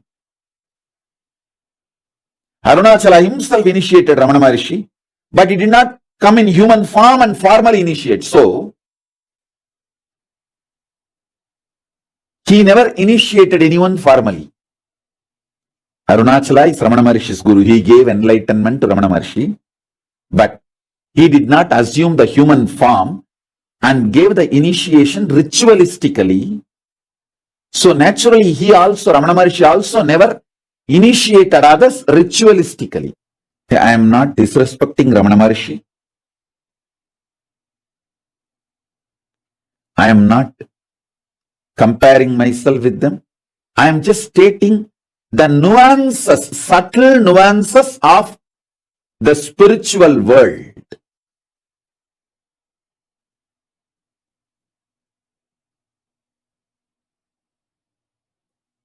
A great person like Ramana Maharshi, if you go to him, he will give you experience, no doubt, but he will not give you formal initiation. I give you experience and formal initiation, both, because I want this Guru Parampara to continue, flourish. The great tradition, ultimate tradition of Shaivism, Paramadvaita, to flourish all over the universe. Not only I transmit enlightenment, I give formal initiation also. And the great Guru Parampara, if I have to tell the names, all the names I remember itself will run into hundreds. From Arunagiri Yogishwara, Paramashivoham himself, then Guhe Namachivayar, Guru Namachivayar, Virubakshi Devar, Seshadri Swamigal, Ramana Maharshi, Isakki Swamigal, Yogi Ram Surat Kumar, Mata Vibhudanandapuri, and Gautamashram Chinna Swamigal, Gautamashram Periya Swamigal. There is a long list. The Guru Parampara. Fortunately, we have many gurus, short biography, introduction, and some of them photograph. Photo, I think we have only some, maybe 20 gurus. But the short bio intro, we have at least documented biographical introduction, we have at least 100 gurus. The great Guru Parampara, unbroken lineage of gurus, the Guru Parampara,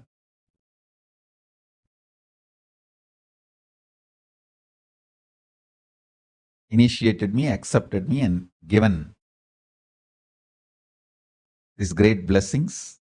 You can see the photograph of great Brahma Rishi Isakki Swamigal and Mataji Vibhudanandapuri and me sitting in that Sarvanya Pita, in that same place.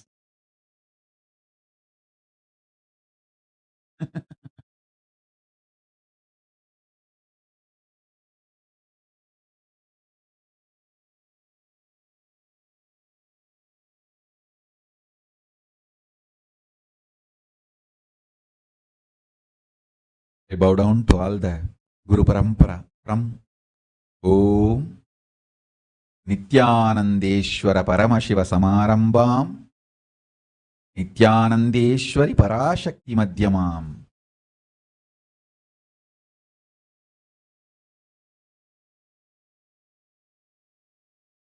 Asmadacharya Paryantam Vande Guru Paramparam.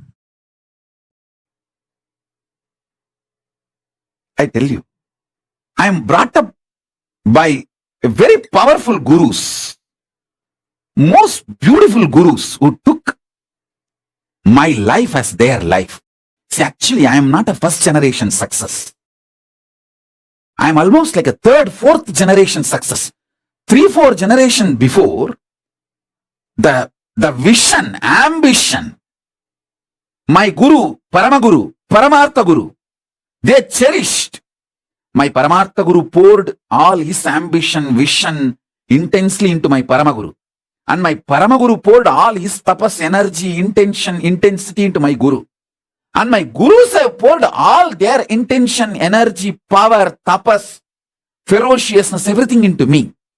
I am that intense manifestation. That is why within the 44 years, so much has manifested through me. Understand?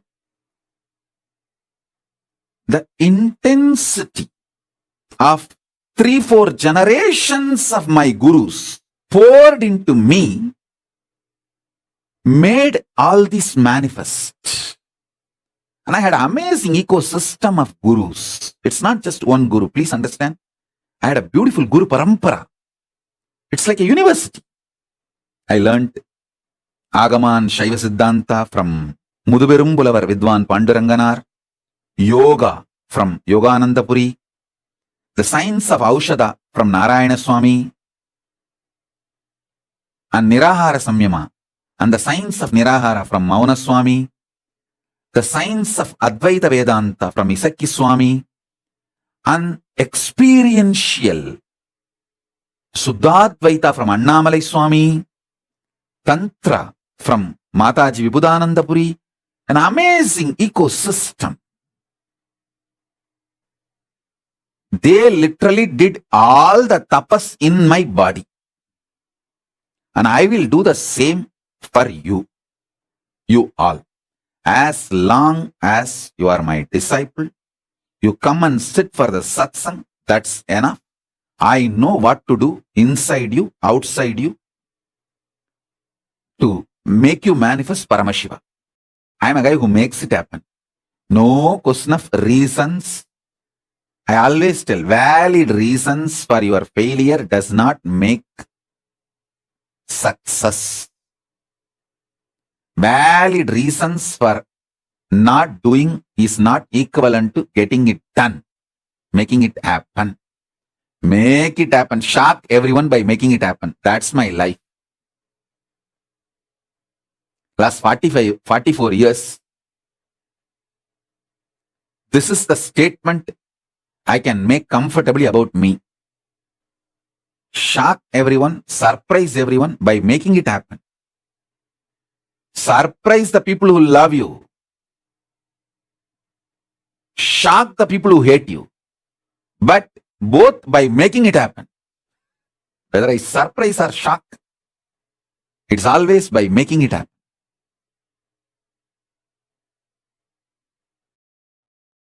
Listen. From morning till night, from sunrise to sunset, they will make me do Surya Namaskar. Same way, in their old age, some of them were 90, late 90s, they will walk 6-7 kilometers up the Arunachala hill to get some herbs to make aushadha for me to detox my body. They walking up and down Arunachala hill to get the herbs is 100 times more difficult than me doing Surya Namaskar from morning till night, sunrise to sunset. When I see their dedication, I never doubt their intention. When I don't doubt their intention, I just do what they say. I submit myself to their ferociousness. It was such fortunate relationship. And fortunately in those days that the law of the land allowed kids to be brought up by gurus. There was no POXO. There was no such law that kids have to be only with the parents. Kids are brought up by the gurus. And I had the fortune, law of the land, at those days supported, not now. Now in India that POXO law has come. A guru cannot tell the student. First of all, guru-disciple relationship is broken and a guru cannot tell the student to do even Topkaranam or Surya Namaskaram more than 3 or 4. It will be considered as a torture and over. If a student or the student's parents complain to the police, over. Fortunately, I had the time where there was no POXO, amazing gurus and amazing parents who pushed me back to my gurus. Extremely loving parents, but absolutely clear and uncompromising. From sunrise to sunset, I would have done Surya Namaskar, which is roughly 11 hours. Tiruvannamalai, sunrise to sunset, usually 11 hours because the sun setting will be little early because the sun sets behind the hill. So the sunset will be little early. In Tiruvannamalai, it will be seen little early because the hill covers.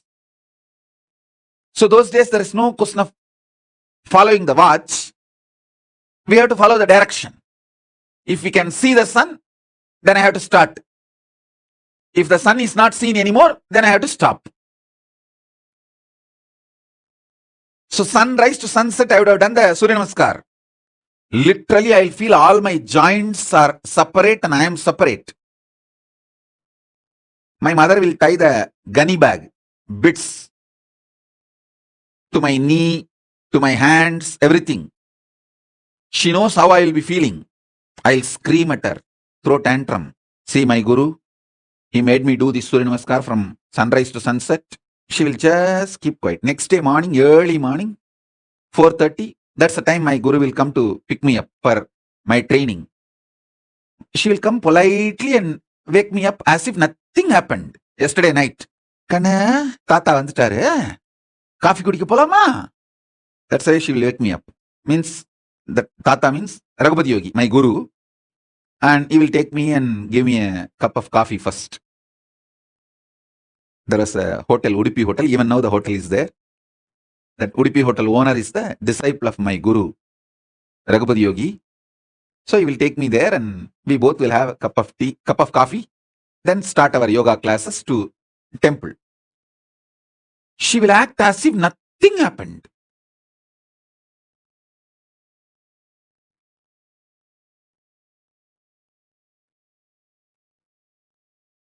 Night I would have thrown tantrums, screamed at her. 10 times I would have divorced by my gurus. I would have used every known Tamil bad words to me, on my gurus, on my mother, on my father, on everyone. Next day morning, politely she will, Kana, Tata has come. Let's go for drinking coffee. She will not tell, let's go for the yoga. She will tell, wake up, let's go for the drinking coffee. As if he's going to give me coffee and make me sleep again, rest again. No. Coffee means over. Then I have to start again. From sunrise to sunset. I'll tell sometime, oh son, why are you coming?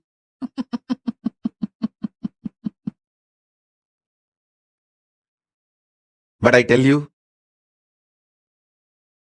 now even when I remember all this, feel so grateful to them.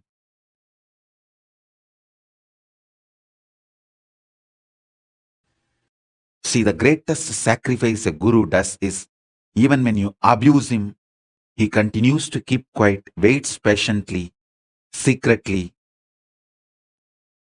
and says, it's okay, all right, that is the way life is. And he comes back to you, knowing that you may abuse him again. That's a tyaga, sacrifice a guru does.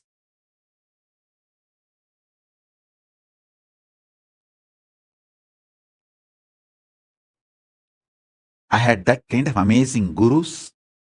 Fortunately, that kind of a legal system where the government has no right to interfere between guru-disciple relationship.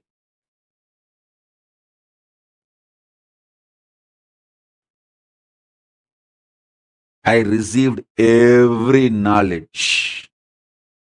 Knowledge about body, mind, economy, herbs, medicines, even the knowledge about sex, everything I received from my gurus.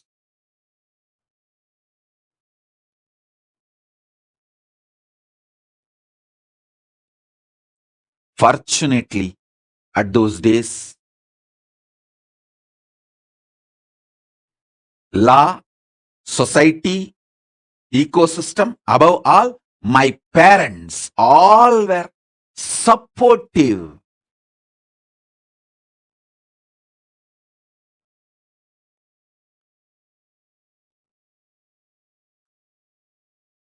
One of my guru, Mata Vibhudanandapuri Kuppammal, who brought me up, the main few people who collectively took the responsibility of me and worked almost 24/7 for me is Isakki Swami, Mata Vibhudanandapuri Kuppammal, Yogi Yoganandapuri Raghupati Yogi, Narayana Swami Tata, Tottakara Tata, that's a nickname, Narayana Swami Pillai. These few people. Fortunately, I had the ecosystem. Not only none of my relatives, family people had ill feeling to Annamalai Swamigal. They did not even stop me going to my guru. Then, next, the most important thing is Kuppammal, my godmother, my guru, Guru Mata. She's not only my guru, she's literally my grandmother. Means my father's mother's close friend. Both of them were only the very close, thick friends, and both of them are initiated into Srividya Sampradaya by Isakki Swami. Both of them were great yoginis. They were running a team, a group, Abhida Gujam, in the name of Abhida Gujambal, the Parashakti. Parashakti's name in Tiruvannamalai is Abhida Gujambal. Kuppammal is president of the team and my grandmother is the vice president. So they were very intimate, thick friends, literally same family. And Kuppammal, Udra, இந்த பெரியவங்க என்ன சொன்னாலும் அத வாழ்க்கையில test பண்ணி பார்க்கறதுன்னு பண்றல, இது போதுமடா, எல்லாத்தையும் சாதிச்சிருடா நீ, விடுறா. That's all. Means she was actually encouraging me to experiment whatever my gurus are teaching. One of the most beautiful thing, I had many gurus. None of them are possessive of me. Everyone was trying to support me, enrich me, make me a flower. Kupammal will call every specialist, expert in different fields. Like a Kupammal's relative is Narayana Swami Tata, who is adept in the power manifestation science and mantra shastra, herbal aushadha science. She will call him regularly and make sure I learn everything from him. She had many of that kind of contact, the great enlightened beings, siddhas, adepts in various fields. She will get all of them and make sure I receive all the knowledge and I am enriched, never possessive. She always owned me and made me successful, never possessed me or controlled me.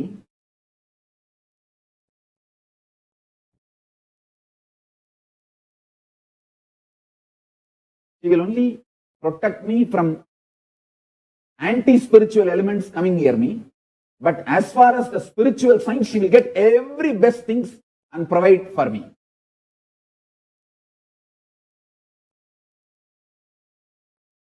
And she will make sure when every day I meet whoever I need to meet, whether Ram Surakumar, Annamalai Swamigal, she had her own schedule and internal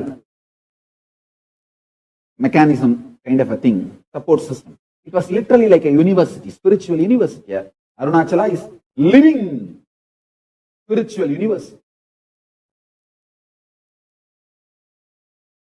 She will make sure I learned the Saiva Siddhanta from Panduranganar, my Saiva Siddhanta Acharya.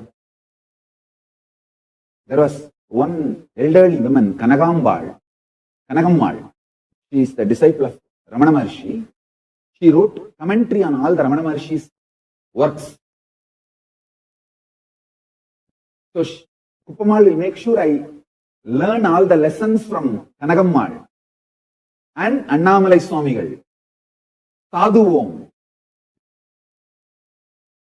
I tell you, that whole ecosystem, oh God.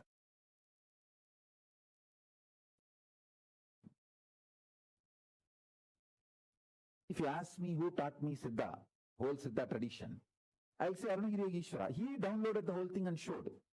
But Isaki Swami gave me the practical expertise in the field. He collected the herbs, showed me how the Pashana can be done, Navapashana can be done, or Aushadas can be done. The whole practical expertise was given by Isaki Swamigal, but the knowledge was showered on me by Arunagiri Yogeshwara. Akashic records were revealed to me by Arunagiri Yogeshwara, and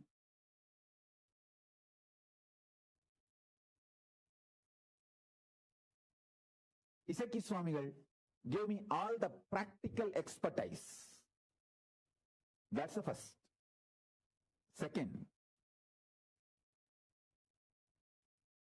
Tiruvannamalai is such a beautiful ecosystem where many of these gurus of different dimensions of Hinduism who have mastered that dimension. I tell you, the mastery Yogananda Puri had on yoga is extremely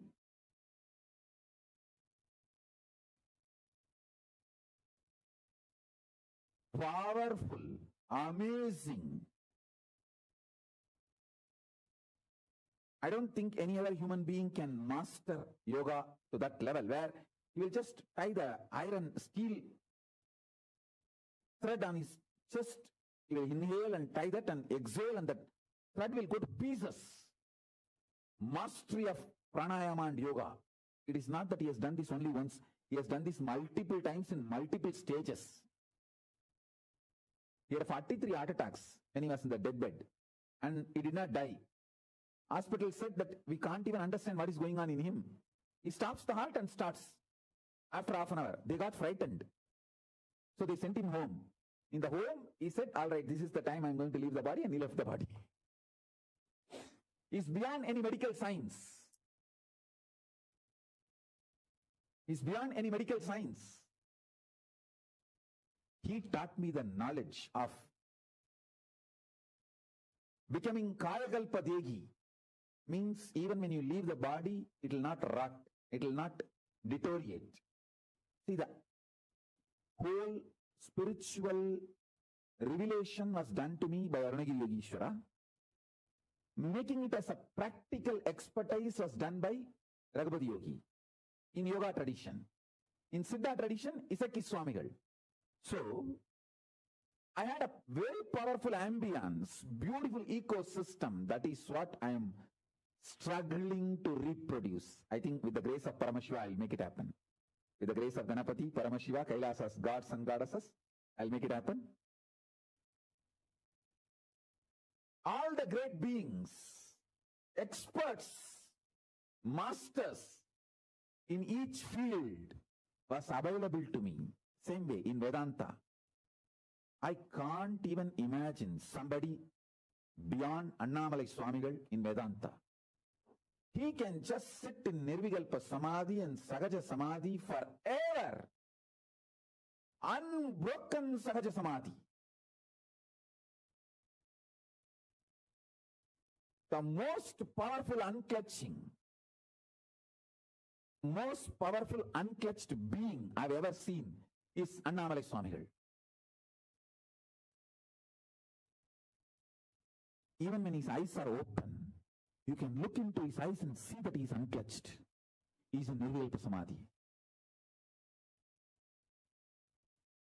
Only in his eyes I realized anybody can come in front of him, there will not be any expression in his eyes. He'll be just seeing, but there's no reaction from inside.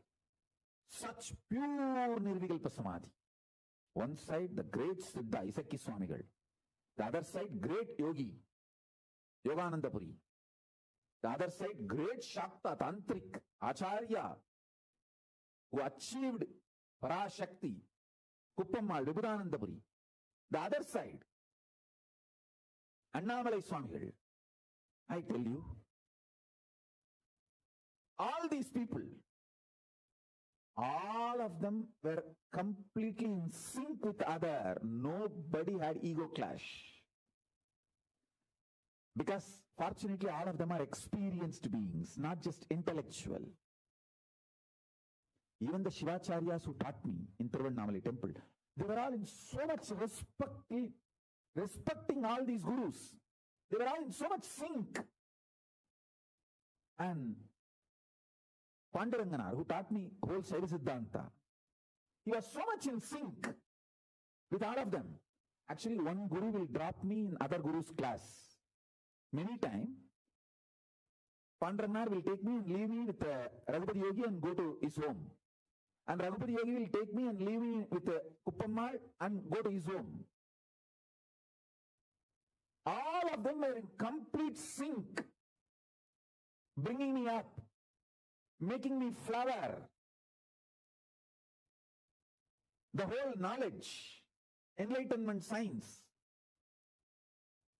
which now I am reproducing in Kailasa. I want all my kids to have mastery over all these fields. Veda, Vedanta, Agama, Agamanta.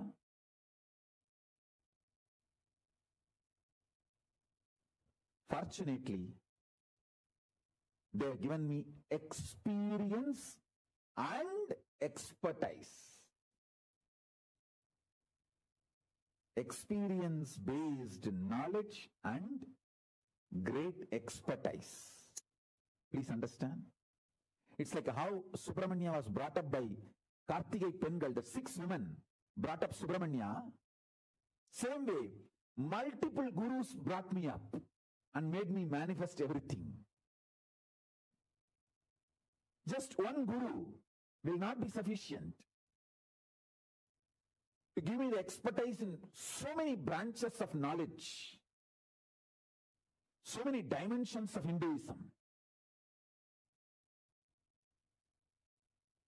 Just like how Subramanya was brought up by 6 Kartikeya women, I was brought up by many of these gurus by contributing in different dimensions.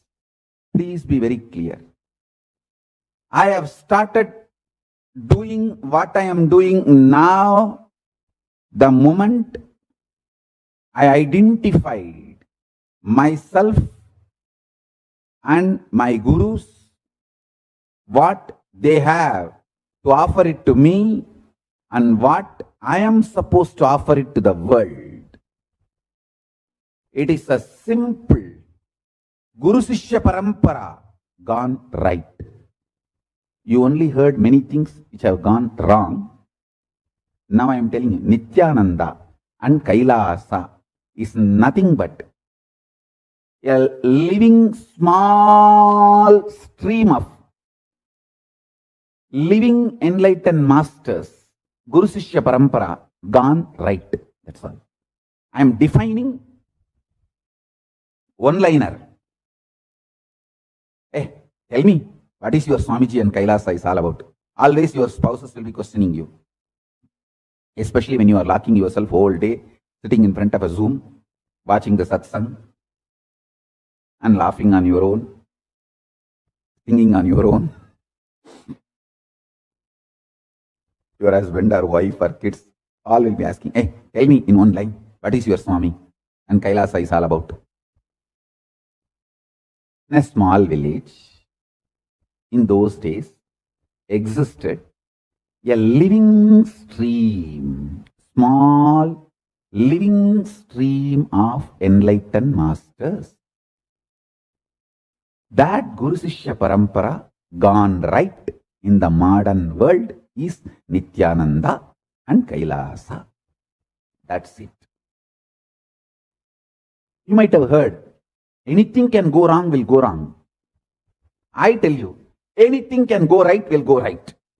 I am just simple living stream of Hindu Guru Sishya Parampara from a small village gone right.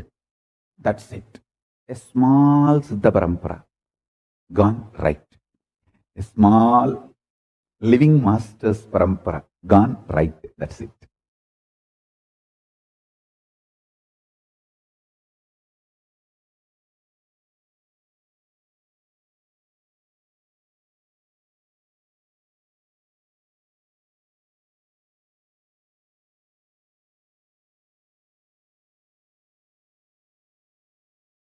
Now, ask the avatar questions.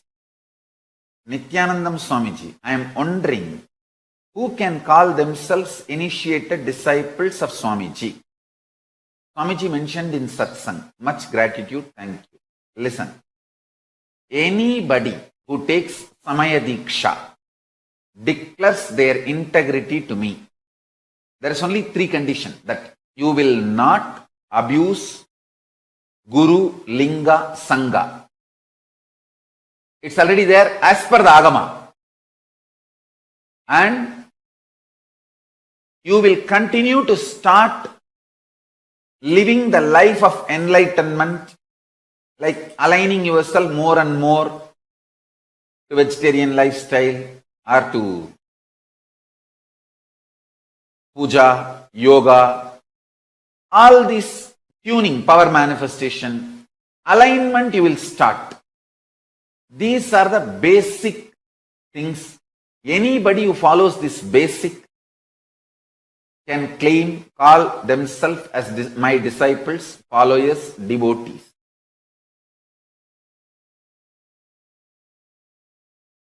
So, at the end of the life, because of Shiva Diksha and your grace, I would have a chance to either assume a body or merge with you.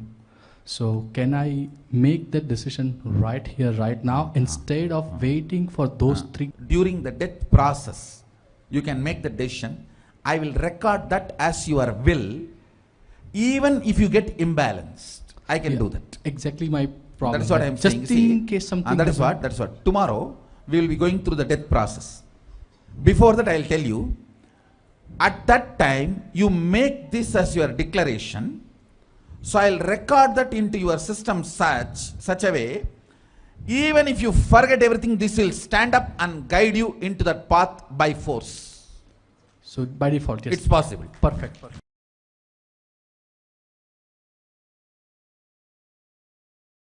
Swamiji, what is the importance of spiritual name that we receive during Samaya Diksha? How does it connect us to all dimensions, lokas, kailasas? Understand? That name you receive during Samaya Diksha is as per Agama. Paramashiva will shower his grace towards you through that face and absorb you into that face through the initiation.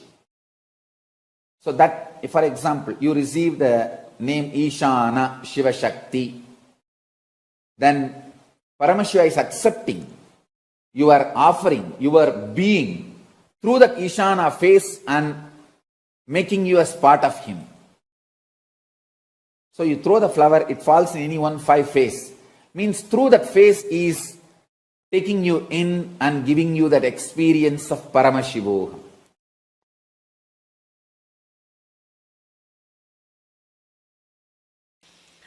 What is feeling connection? Let me explain. Feeling connection means having an open space for me to enter and work inside your patterns.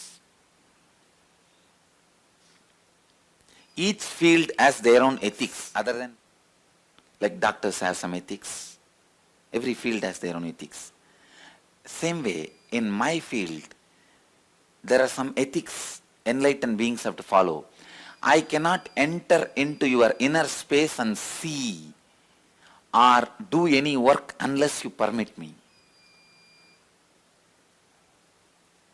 People ask me many times, can't you read my mind without telling? Me telling you. I tell them, no, I cannot. As ethics, I am bound. I cannot.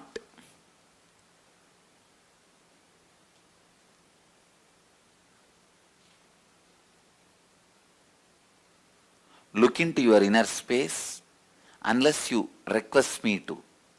I cannot work on your inner space unless you request me to.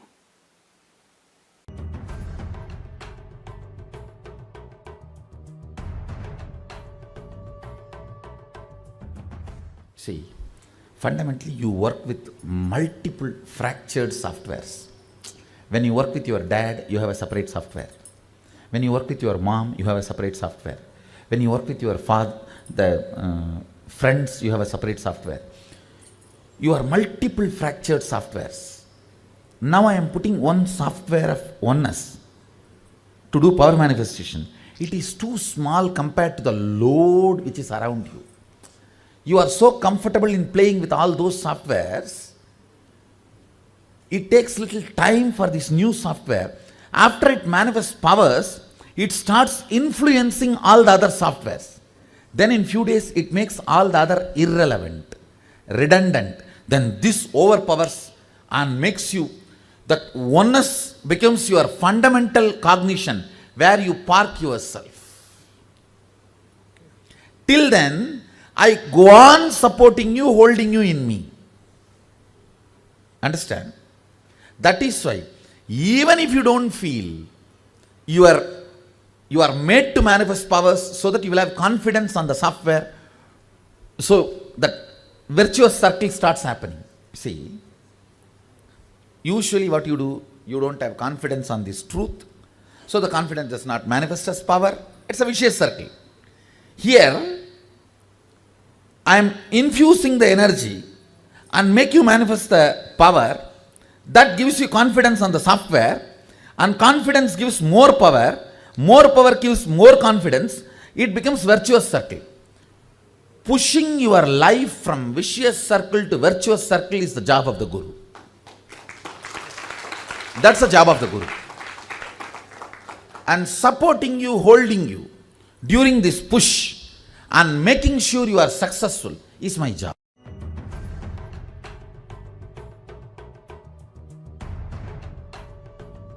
when the power manifestation evolves, Yeah. he will lose taste over those silly fellows.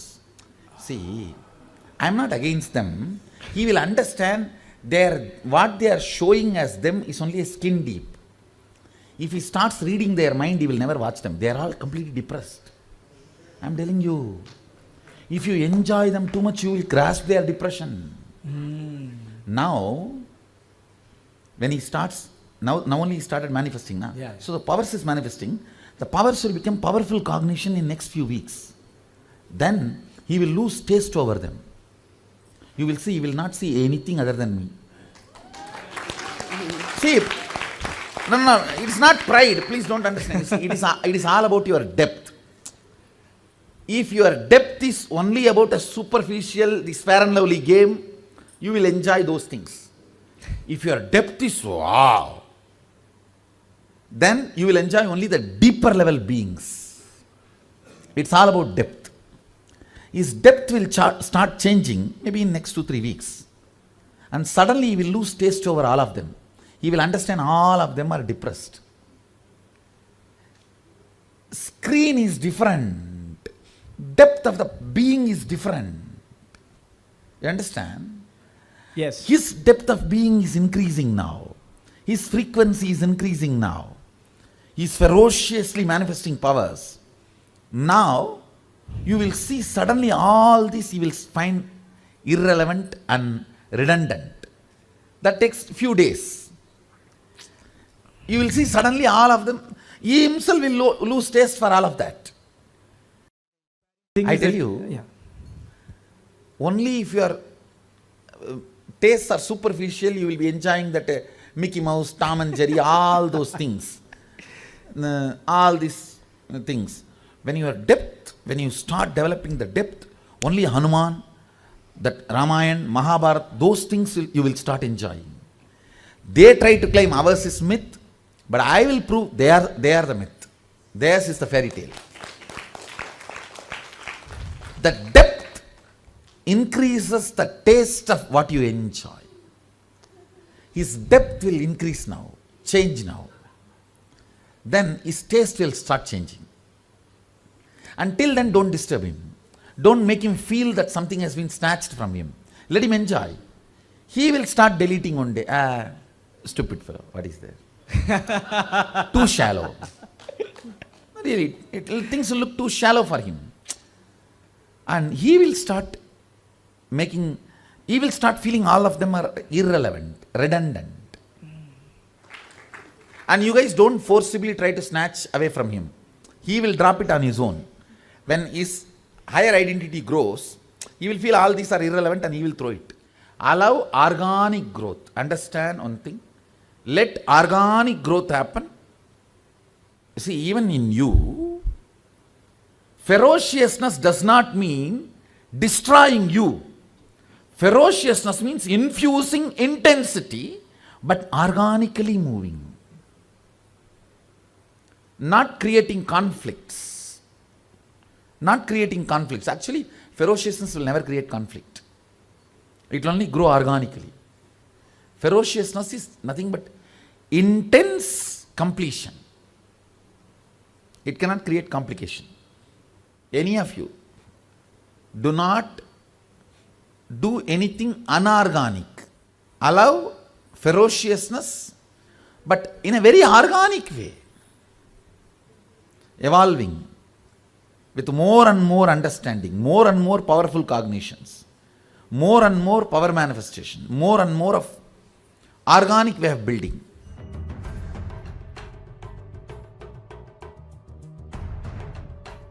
This on and off is nothing but it is already gone into your muscle memory. It has not yet gone into your biomemory. Just little more ferocious understanding and little more ferocious oneness. That's all. See, don't try to force. Force is different. Completion is different. Find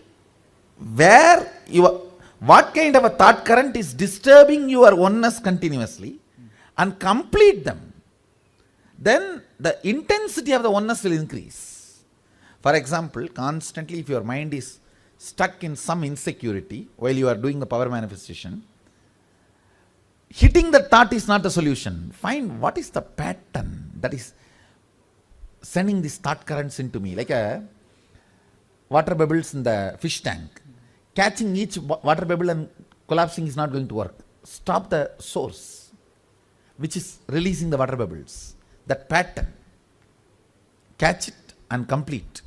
Drop. You will see suddenly the intensity of the oneness increases.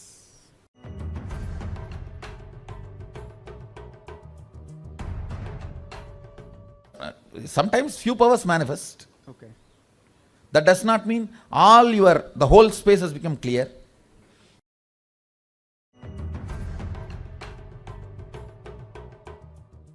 Understand, fundamentally, when you are young, your third eye is not eroded and corroded and not energized also. I need to only do the energizing process and put my software over. When you have grown up, it is eroded and corroded and not energized. So, energizing is a second job for me. Electric connection, I can just put my thumb over. But removing the old software and putting my software only is doing this whole detoxification and this work. Understand what I am saying? That is what is taking few days time. But I commit with you, I will do it for you.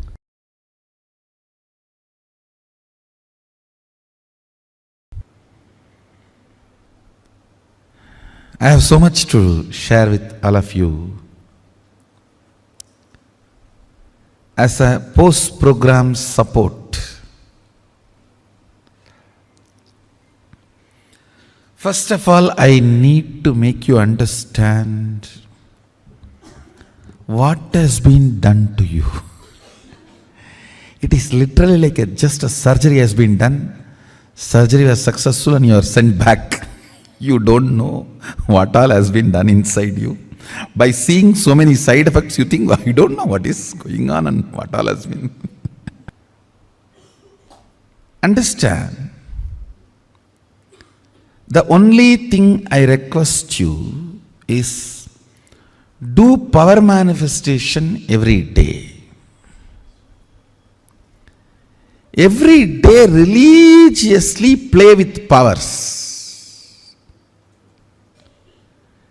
Playing with powers means what? Playing with your oneness. Playing with your ability to be grounded in oneness with Mahadeva, Sadashiva. Understand, powers sometime may not manifest, but you playing with Mahadeva always does right thing for you.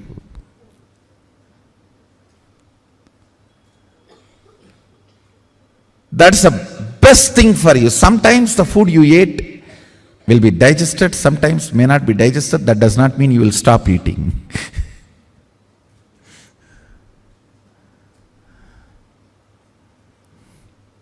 Even if the food what you took is not digested, you have to take some other food which will make that digested and clean the stomach.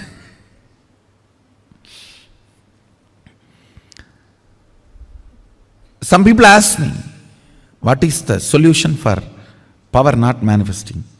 Solution for power not manifesting is power manifestation. That's all.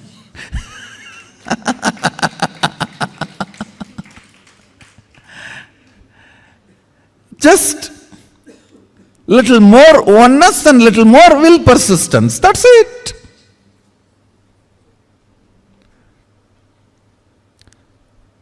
Power manifestation will automatically make you integrated. Man with $1 billion will not lose his integrity for a penny on the street. Law of life. Understand?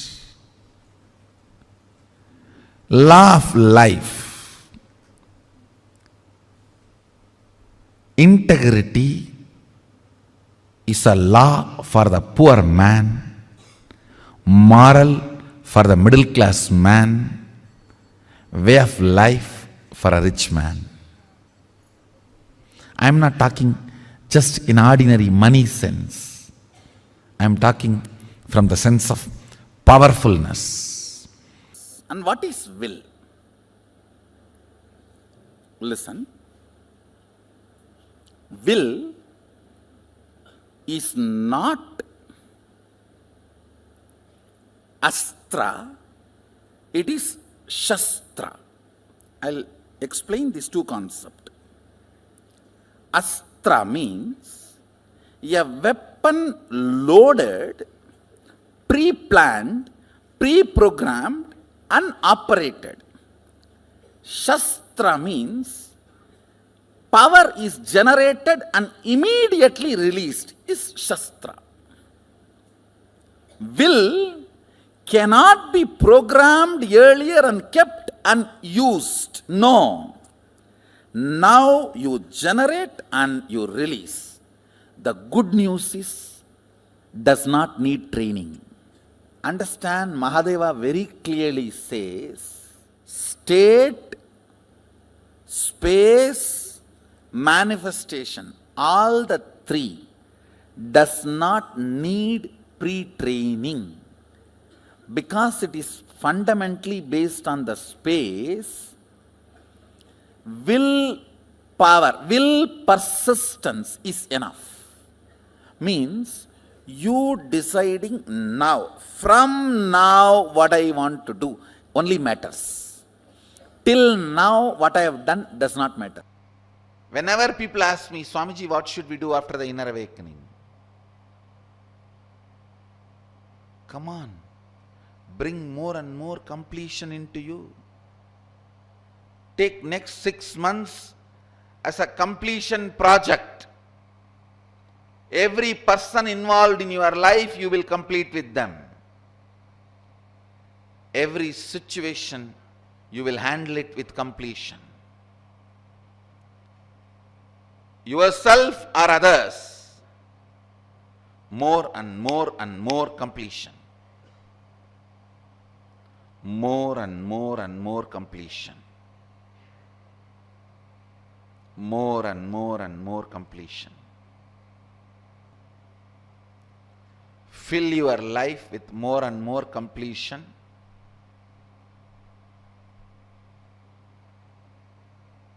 Attend every day satsang,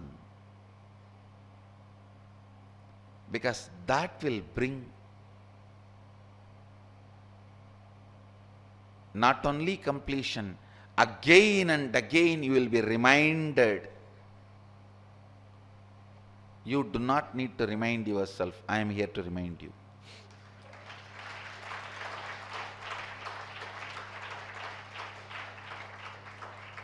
Satsang is nothing but continuous support by me after inner awakening for all of you.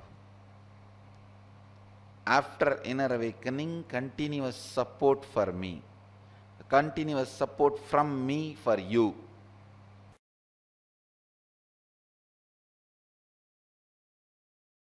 Many people ask me, what is this, Swamiji? In Hindu tradition, we have so many gods, goddesses who are fighting with each other, who go through so many difficult problems, all kinds of disturbances. It's very bad. I tell you, please understand, the Hindu tradition very clearly says, till the ultimate enlightenment, even the Indra, why Indra, including Brahma, comes back again and again, takes more and more births. Understand this. Changing time, changing space does not heal. For example, if you are in an ordinary world, in this world, you are fighting for your alcohol and women. If you go to Swarga, Indraloka, because of some good deeds you did, Again, there also you will be fighting for Somarasa and Ramba, that's all. The fighting is not going to change. In those days, in India, people used to sit on the floor, have a leaf, and eat with the hand. Now, they sit on the dining table, have a plate, eat in spoon. These outer things have changed, but they have to eat only with mouth. That cannot be changed. Same way, in this sloka, he may be fighting for women and alcohol. If he does some good act, he may go to little higher lokas, like Indra Loka, Chandra Loka. But there also, he will be fighting for Somarasa and Ramba. The fighting does not change. That is why I am telling you, till you unclutch and get into that ultimate state of enlightenment, samadhi, you can't rest in peace. You can't feel you achieved something. Through the sutra, Patanjali wants all of us.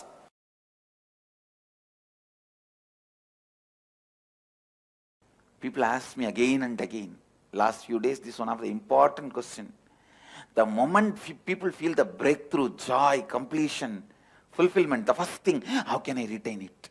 Because they know it is the most difficult thing they got in their life. Now I am giving you the straight answer. That time I was not giving the answer because you were not ready to receive the answer. Now I am giving you the straight answer. Enriching lifestyle. You may ask, what is enriching? Again and again, making yourself authentic, integrated, responsible, and making others experience authenticity, integrity, and responsibility. If you can do it better than me, you yourself do it, making them live. If you think I can do little better than you, bring them to inner awakening. That's all. Simple logic.